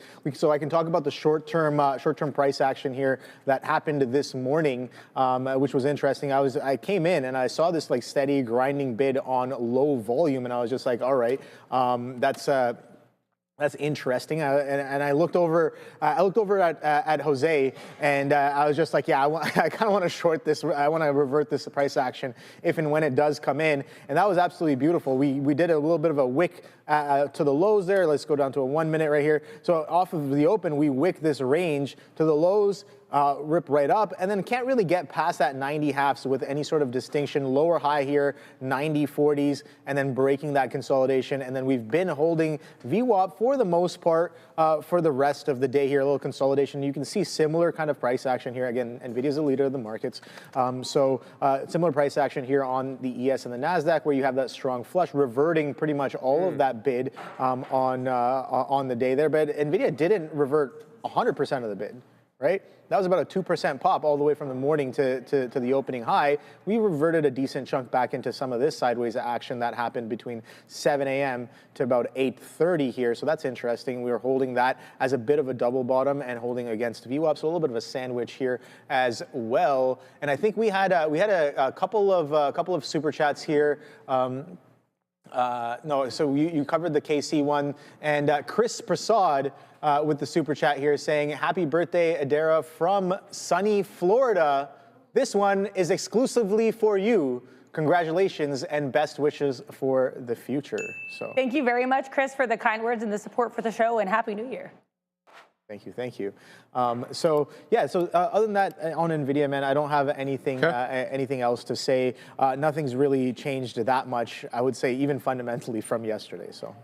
All right, let's go on to the next NVIDIA headline. So we're going to talk about this one as well. And NVIDIA is reportedly in advanced discussions to acquire Israeli-based AI startup AI21 Labs for an estimated $2 to $3 billion. We don't know quite yet. NVIDIA declined to comment on the report, and AI21 didn't immediately respond to Reuters for comment. The transaction, at this valuation would represent a sizable premium from what AI21's $1.4 billion valuation was back at a funding round in 2023. So nice premium paid there. Just to give you an idea who this AI21 company is and why they matter, they were founded in 2017, and they focus on large language models and advanced AI systems, basically right in NVIDIA's wheelhouse there. Company was co-founded by Amnon Shashua, who's also the co-founder and CEO of Mobileye, so a bit of overlap there. We know Mobileye, obviously another Israeli company acquired by Intel. And NVIDIA's primary interest here with AI21, not their actual, software or whatever IP they have. It's actually about their 200, give or take, person workforce, which reports say many of them are very specialized in their field, as well as having rare AI research expertise and advanced academic backgrounds. And we know NVIDIA has already got a presence in Israel, and they're planning more. They're planning major R&D expansion, including a new campus near Haifa. And the campus is expected to eventually support about 10,000, employees and span roughly, Obi, 160,000 square meters of office and research space. And AI21 had previously attracted investment from both NVIDIA and Alphabet, so they were already on North American companies' radar. You already commented about NVIDIA there, so we don't need to go through that, but just want to read that headline. Let's go on to silver.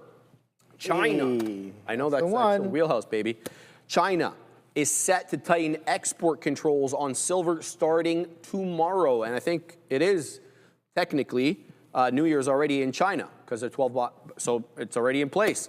Elevating the metal from an ordinary commodity to a strategic material, kind of placing it in the same kind of realm as those rare earth metals, minerals that we saw, make the beef between the two countries, America and China.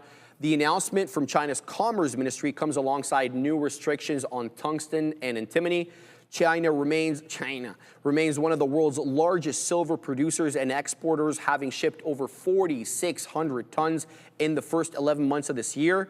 And silver, apparently, critical for electronics, batteries, solar panels, medical devices, as well as defense equipment, so much so that Elon Musk publicly criticized the move, and he highlighted its importance in the industrial process.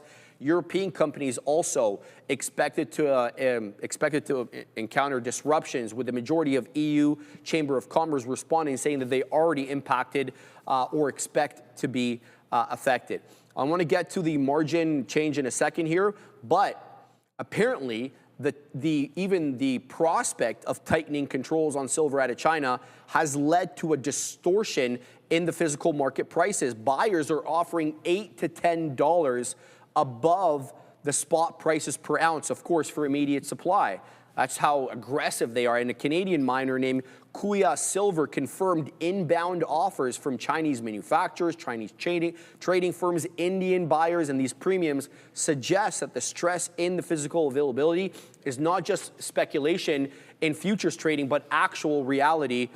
So that is important as well. And then just to touch quickly here on the CME, the Chicago Mercantile Exchange announced it's increasing its margin requirements for the second time in a few days in the metals futures, pressuring leverage positions, of course, and contributing to that sharp intraday swing. So, Obi, give us your take on silver. Yeah, man, silver, we've been talking about this all day, all week, and it is definitely very much in play. And yeah, China supplies a little bit of that silver. That's great. We kind of looked that up a couple days ago, where, that China, they're gonna maybe put some more, what's the right word to put it, like red tape around the regulation. Yeah, a little bit more friction. Thank you, Fabian. A little bit, or restriction, yeah, which might cause some more friction in terms of exports. But here's the thing, they only do about like 10%, or 2024, 10% of global silver mining happened in China. So I don't know how much that's really going to affect it. I think the trade that's happening here is a little, it's a little bit more, a little different than that. But what do I know?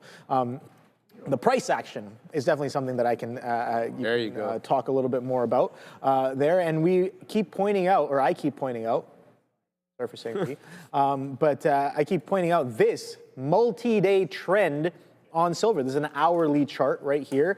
And since the breakout, that's what I like right here, the breakout of $50. We've been kind of holding this base, breaking out, nice little volume expansion as well as we make higher highs and higher lows. But over the past couple of days, the price action a little bit distinctly different with the gap downs and the aggressive selling that's been happening. Yesterday, there was some aggressive selling happening here in going into the end of the day. And even in the Blue Ocean session, later half of the Blue Ocean session, there's some aggressive selling that brought it down even further as well. And today's selling coming in right off of the open all the way back down to 64.57 is currently that it's trading at, and a bit of a maybe support zone here, because like, look, this was a bit of support, maybe some resistance, short-term resistance turned into support. That gives us a little bit of a gap up. We kind of gap down, flush all the way back down into here, gap up, flush all the way back down into here, gap down, and then, you know, we're coming right in. So the question I'm asking, is this 64 area a little bit of a short-term demand zone? And is that going to give us a little bit of turbulence as well here on silver? We talked about this trend hold using some moving averages here with Brian Shannon yesterday in the evening. And yeah, I think I definitely agree with his perspective there. Kind of waiting for this trend to actually break, waiting for sellers to really show themselves. Sellers have been really showing themselves over the past couple of days, to say the least. But let's see if it gets actually aggressive when structure starts to break down here. I'm watching this 64 area here, a bit of a short-term double bottom here, maybe from last Wednesday, and then this Monday as well, coming into it, going into the end of Wednesday as of right now. So SLV. Very interesting moves in the past few days, few weeks, couple of months, depends on how you're positioned into it. Yeah. But yeah, absolutely beautiful vehicle for extracting opportunity from the markets. All right, just before we go to Adair for comment, Dylan, Gavi, thank you very much, my friend, for the $10 super chat. Thank you to everyone at Trader TV. Started trading at the end of March of this year and had my first $1,000 day today. Would not have learned as much as I have without y'all. Happy New Year's to everyone. Happy New Year's to you. Very kind of you, my friend. Thank you very much for the super chat. We hope you have a fantastic New Year's. Adira, give us your take on silver. This again, because I do believe that it bears repeating. With SLV, you do have CME raising margins. You know, it's going to be the second time in a handful of days. Now, of course, that 2011 crash in silver happened after CME raised margin requirements 5 times in 9 days. So again, I think this is interesting because you never want to assume that history is going to repeat itself. As we say sometimes in the show, history, you know, sometimes rhymes, but it doesn't repeat. But then also, I think if you get into the situation where you see, oh, last time margin requirement raised, then we dropped, now it's going to happen again this time. So I think you kind of want to play it with caution. You want to see what happens, but I think it's always worth noting being aware of history just in case it does indeed rhyme. So I think the fact, like, I would definitely keep an eye here on CME margin requirements in the coming days. Back to you guys, though. Very much for that. Yeah, thank you for telling me about that, man. All right, let's go on to the next topic. Tesla, the Burman, he's commented on Tesla today. Michael Burry pushed, I should say, back against speculation that he is betting against Tesla, explicitly stating, I am not short. Those are interesting words. I am not means like the present. Who knows, though, what he had been doing in the past, sure. right? Yeah. I was not short. It would have been different, right? But he said, I am not short, despite calling the stock ridiculously overvalued. The comment does follow questions on social media after Burry reiterated the valuation concerns that he has and that he already shared with his paid subs on his Substack earlier this month. Tesla publicly published a compiled sales estimate pointing to about roughly 1.6 million deliveries for 2025. That's their prediction, which would be down 8% year over year for what they delivered in 2024. If realized, if that 1.6 comes in, this would mark the second consecutive annual decline in deliveries, an unusual development for a company long priced for growth. But, you know, their growth doesn't have to only come from cars. Burry, as well, has recently drawn attention for short positions tied to major tech names. His argument has been, look, these firms are using aggressive accounting to exaggerate AI-driven profits. Specifically, he's talking about NVIDIA.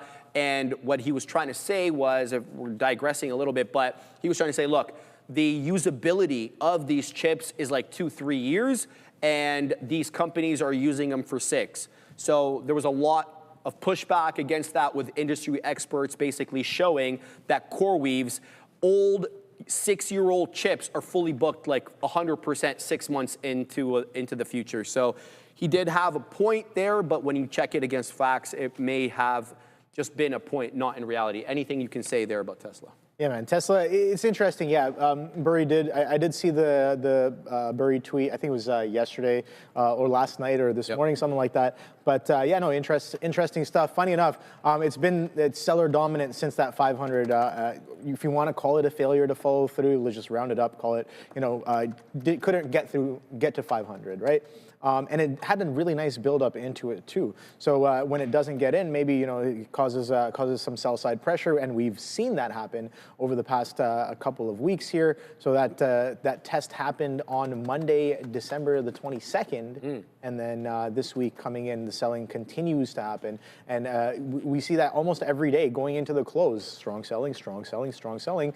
It's almost overdone in my opinion, but again, what do I know? Going to be looking for more of the same. Let's see if it does more of the same today. Sellers were dominant off of the open once again today.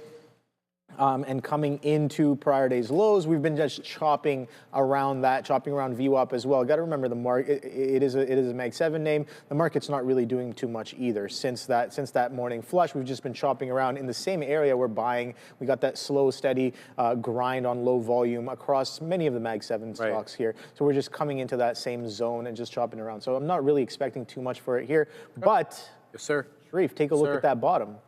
452.30 right here is the day low. A little bit of a flat, I don't know if about a flat bottom, but here's the thing. If sellers continue to be dominant today, my question will always be, can I take some inventory through that low?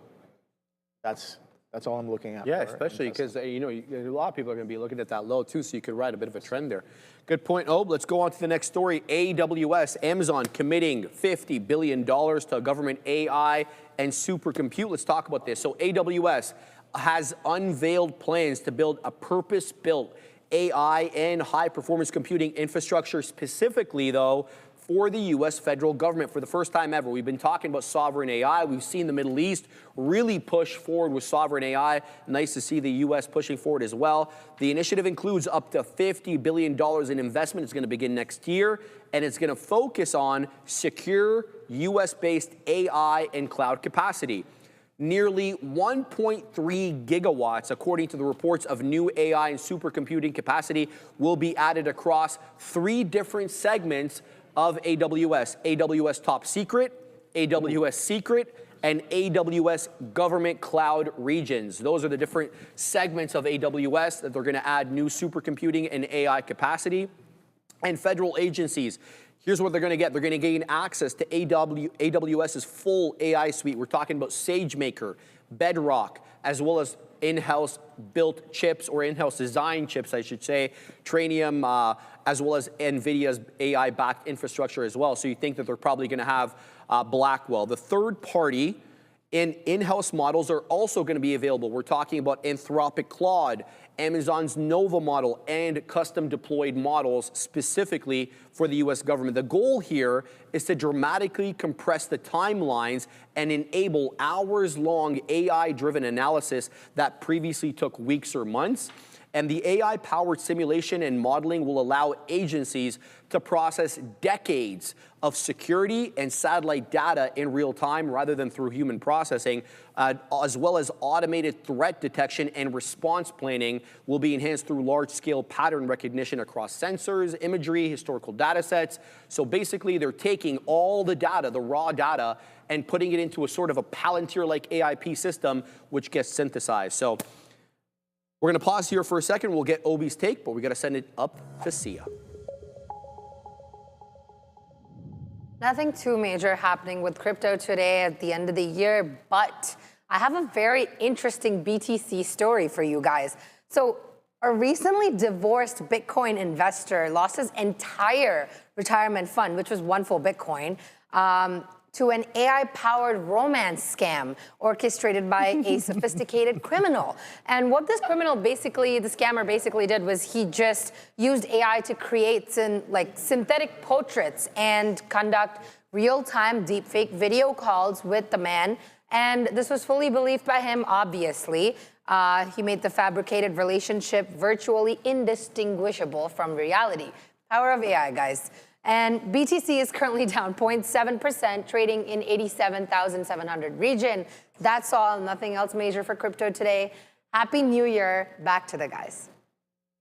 Yeah. Very much. Yeah. What's your take on Amazon and Mr. Amazonian? I just want to speak on that. Story. Yeah. That's absolutely hilarious. Like, dude, like I think if that's the case, like you almost deserve to lose your crypto there if you fall in love with an AI and you're just like, you know, anyways.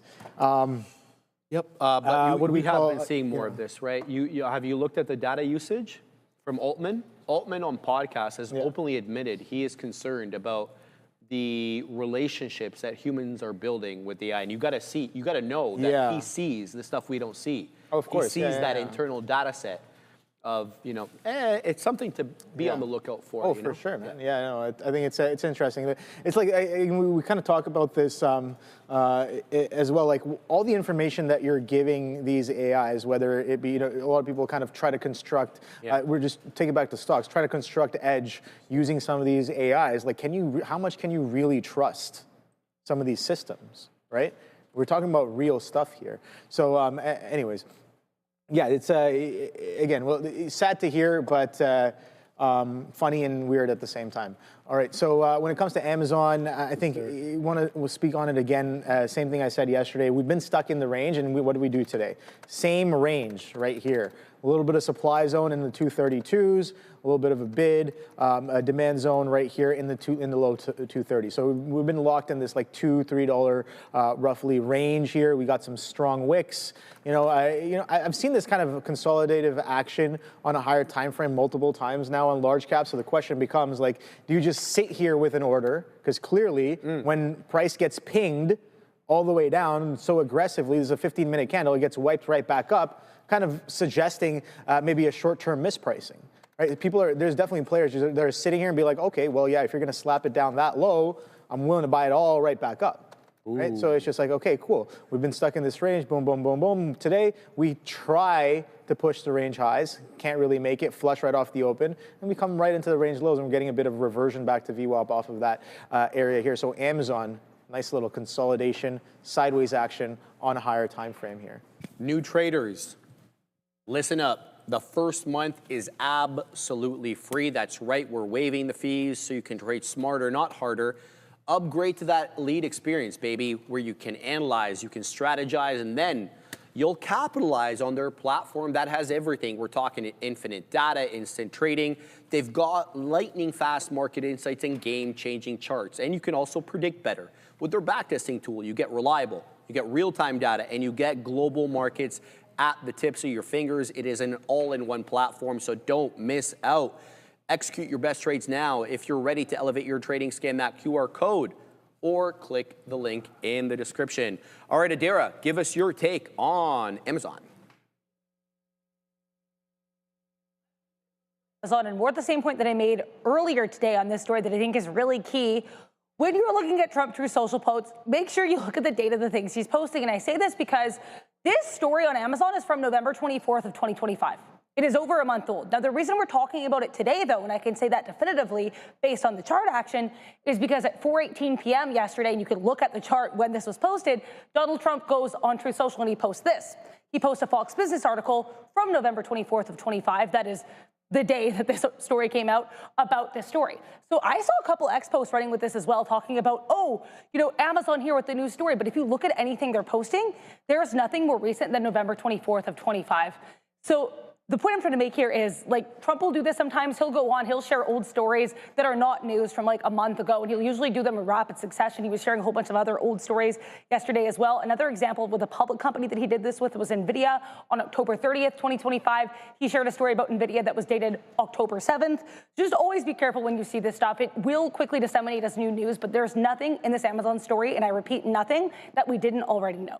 So I think just quick Adira tips on how to read Trump Truth Social posts with regards to the market. Suing or getting sued by the U.S. Virgin Islands, a lawsuit that is raising regulatory overhang. So let's talk about this. The U.S. Virgin Islands the AG there has filed a lawsuit against Meta Platforms, accusing the company of deliberately profiting from scam-related advertising and failing to protect its users.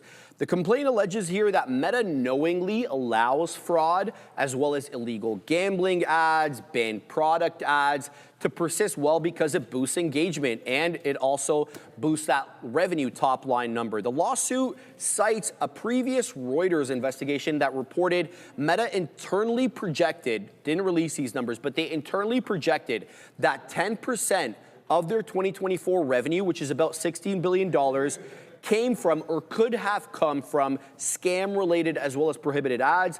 Internal documents cited by Reuters in the report suggest Meta does not block these suspected scam advertisers unless their internal systems are 95% certain of wrongdoing. I spoke about this in the morning, but I personally have experienced this. I haven't experienced it lately, to be fair to Meta. This was more in 23 and 24.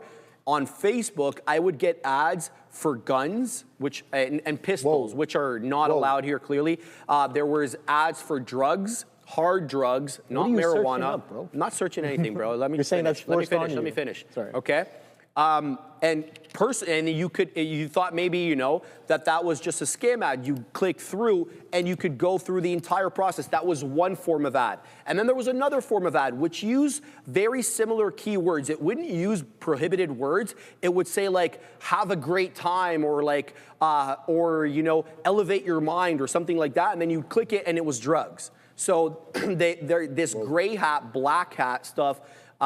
As a friend of mine who I'm going out with tonight, by the way, for New Year's Eve, he works in digital ad sales, and they do this stuff all the time. He tells me they have these gray hat kind of ad campaigns that filter through Meta's own kind of system that detects this stuff. So completely within the realm of possibility and something that I've experienced. The lawsuit also accuses Meta of misleading the public about the safety of Facebook as well as the gram, especially when it comes to teens and kids.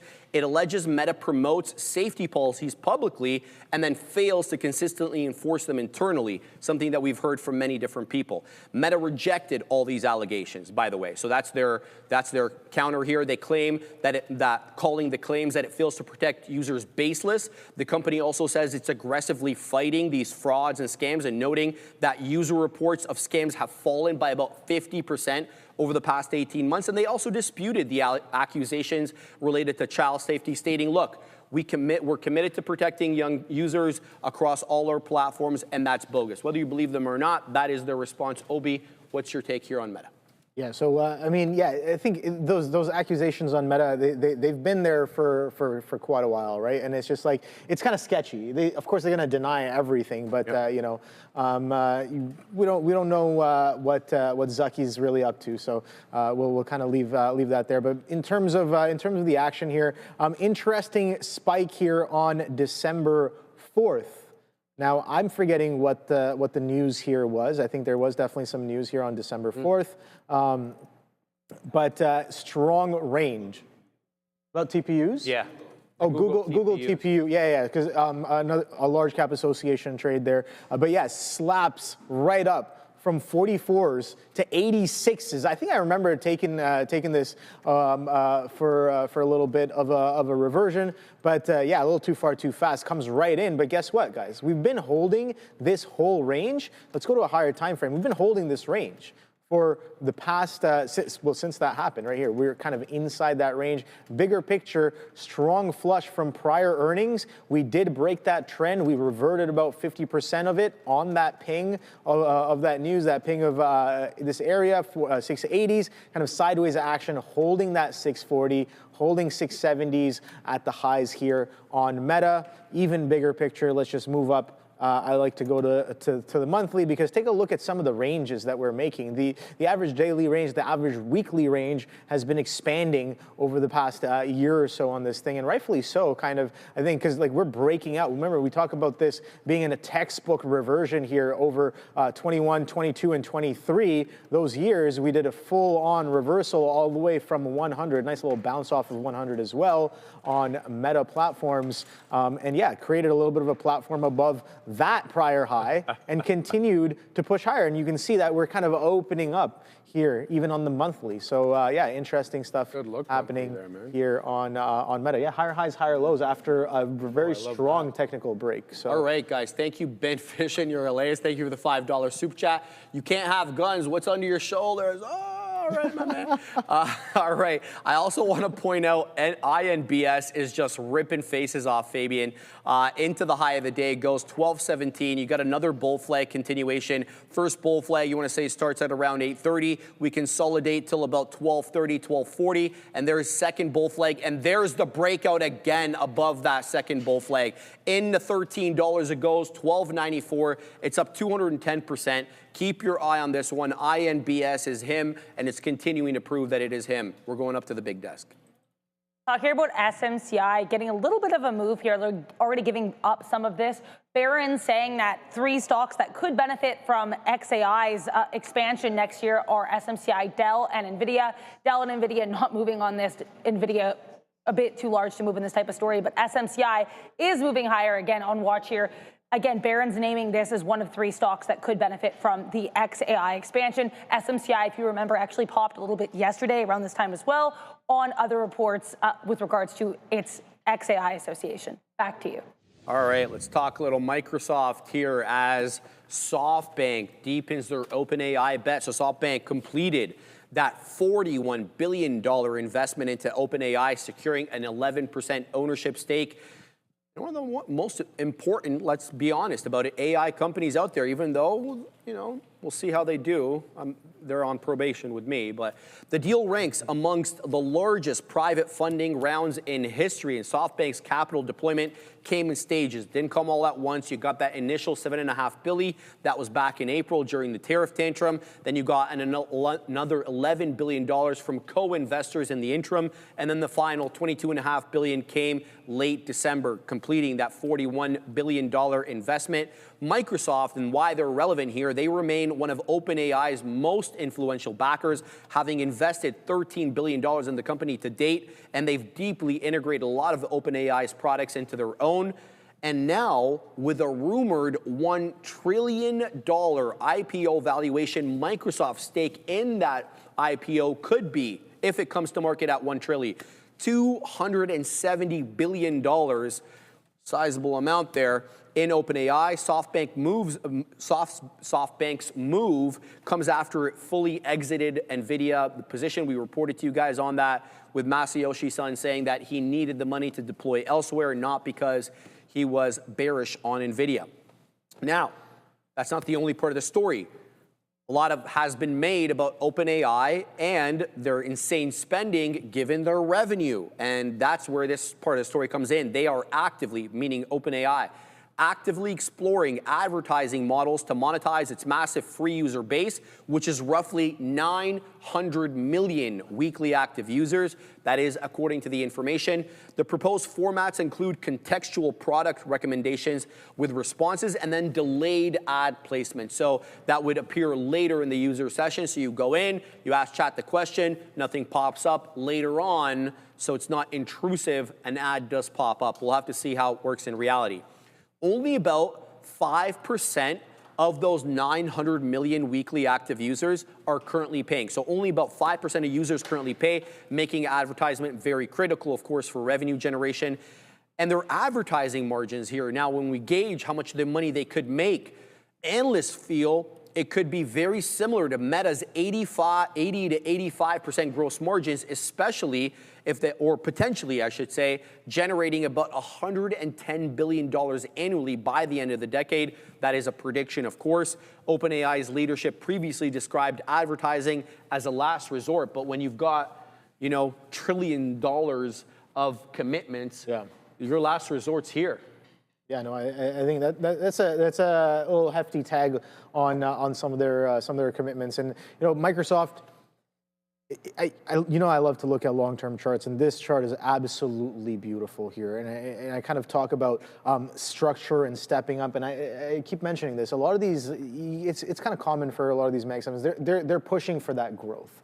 They're really putting on that risk for what they think is going to take them to the next level, and you know what I mean. And I think that's good. That's solid. That's what should be happening from some of the best leaders of business in the world, right? So, well said.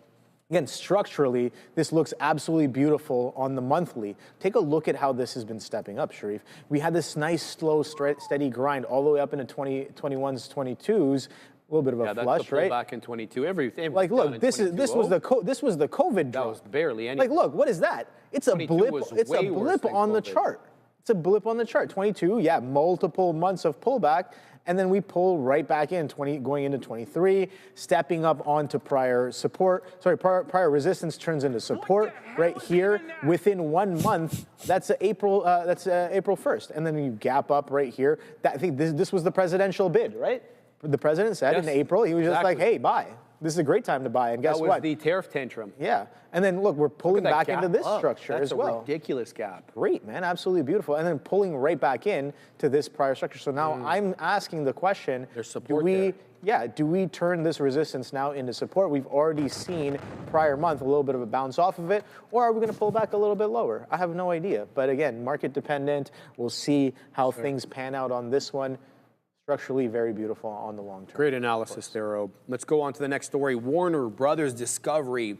The article reads that the board is likely to reject Paramount's Paramount's Skydance, I should say, latest bid. So WBD is likely to reject PSKY's amended $108.4 billion hostile bid. According to sources familiar with the board's discussions, the board has not made a final decision, but is expected to formally meet next week, keeping their strategic options open. Warner Brothers and Paramount declined both to comment, signaling the sensitivity, of course, of the issue. And here is the revised offer. They are backed, of course. Now, Larry Ellison personally backing some of this. He added his personal equity guarantee to address some of the concerns that some people had, Warner Brothers specifically, their board, over the financing certainty of PSKY. The bid does maintain that same $30 per share all-cash offer, but it increases the regulatory reverse termination fee and extends the tender deadline. Despite the sweeteners, of course, the revised offer did not raise headline value, which could have been a needle mover. And they prefer the Netflix deal. Let's just be real about it. We've known this from the beginning. WBD appears inclined to pursue a rival cash and stock deal with Netflix valued at $82.7 billion, while lower analysts do view Netflix as having a clear financing and lower execution risk. The key constraint, though, for Warner Brothers would be that $2.8 billion breakup fee if it walks away, and that's the Netflix breakup fee. Shareholders and board considerations. So Harris Oakmark, Warner Brothers' fifth largest shareholder, has about 96 million shares, said, look, Paramount Skydance bid revised offer was not sufficient. They did like some of it, but they said it was not enough, especially given the fee, the breakup fee exposure. And the board, Warner Brothers board, had previously urged shareholders to reject Paramount's bid, citing the financing uncertainty. But there is political and regulatory overhang. President Trump, was very, very clear when he weighed in that he thinks the Netflix deal may be too big. Whether that ends up being the case when it gets to the regulator or not, that is something that I think creates a lot of uncertainty for the Netflix deal as well. Obe, what do you see on WBD? Yeah, I think this is going to be an interesting story, man. People have positioned into this as well. The chart's kind of telling. Initially, that bid was for 20. Yeah, rounded bottom as well. Absolutely beautiful. And then I also wanted to point out when post the IPO all the way in 05s here, this is where that strong bid came in from. And then we had this absolutely parabolic move. What a beautiful, beautiful short on this one on the backside when it did come in, because it gave you a nice steady kind of sell-off after that. Yeah, sure, we had pops in the 30s right here, but if we're just looking at it, 31, what is that high? 31.55. Currently, we're trading, the current high is at 30 over the past couple of weeks. But again, it is a buyout, so it's going to act and behave slightly differently as people, fight for the bid here. People talking about, is this a bid war? Is this not a bid war? I have no idea. But yeah, there's two companies, Paramount and Netflix, that are fighting this over. And Paramount might have a little bit of an influence because of their buddy with Trump. You got it.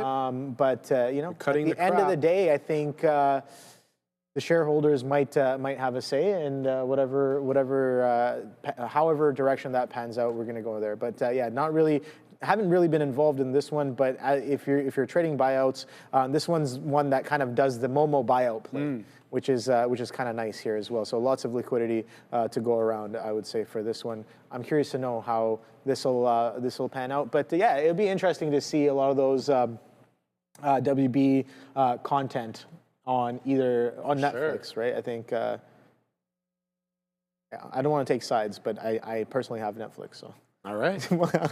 Adara, what is your take on this latest tie-up here?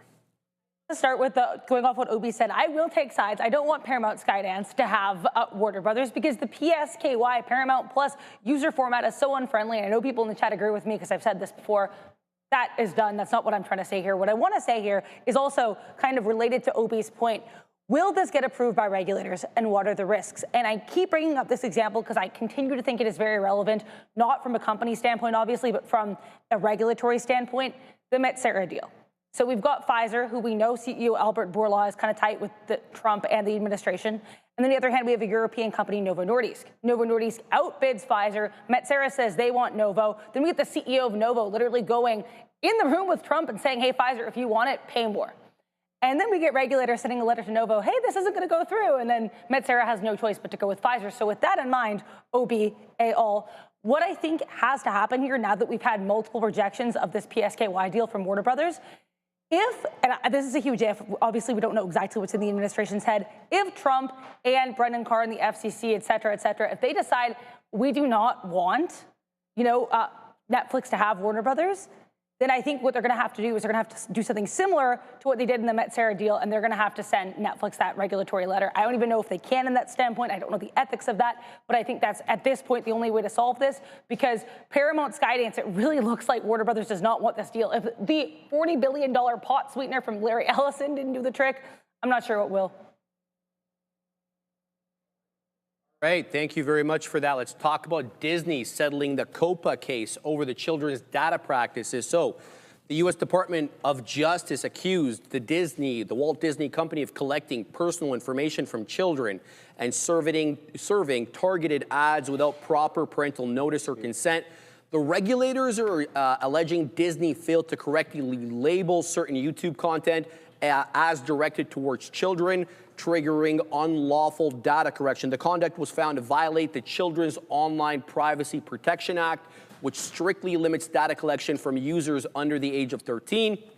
The legal outcome here was Disney agreed to a $10 million settlement resolving claims against Disney Worldwide Services, as well as another company called Disney Entertainment Operations. The federal court entered a stipulated order finalizing the agreement, but beyond the monetary value of this fine, Disney is barred from operating on YouTube in ways that violate COPA going forward, increasing compliance scrutiny across its digital platforms. It's also not something you want to be really known for collecting data from people of your ages. Well, there's a whole bunch more here that we can talk about. We're getting a little strapped on time. What's your look on Disney?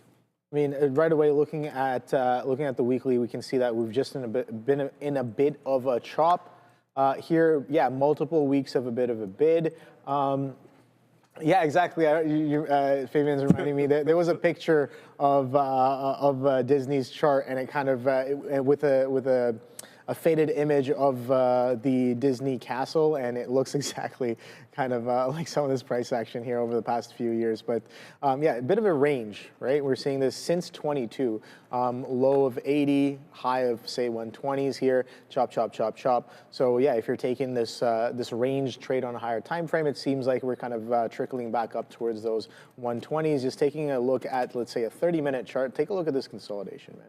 Or this, not consolidation, it's a trending range. So we had a strong reaction on earnings, right? Drop down, 101s right there, 101 Dalmatians coming in at the lows, and then break that trend, step back up, step back above that 106, and this range is pretty nice. Trending ranges, I like those. 115s are the current highs, but earnings reaction highs sitting at 117. So the question becomes, if we really have been winding up on this action, what is the probability that if and when we do get to 17, we have some, continuation, like leg consolidation, leg? That's what I'm kind of asking here on Disney. But bigger picture, you got to keep that in mind. We've been stuck in that range for multiple years there, Sharif. So, all right. It's been great. It's 2 o'clock. Katina Man is getting ready. I hope everybody has a fantastic New Year's, guys. Be safe. New Year's. And we'll see everybody bright and early on Friday. We'll be live at 8 o'clock. Take care. Easy.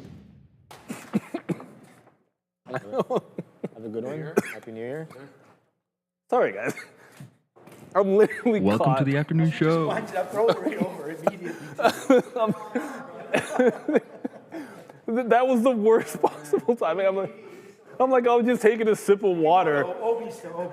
No, I'm good, man. No, it was just weird because I was literally taking a sip. I'm like, well, Yeah.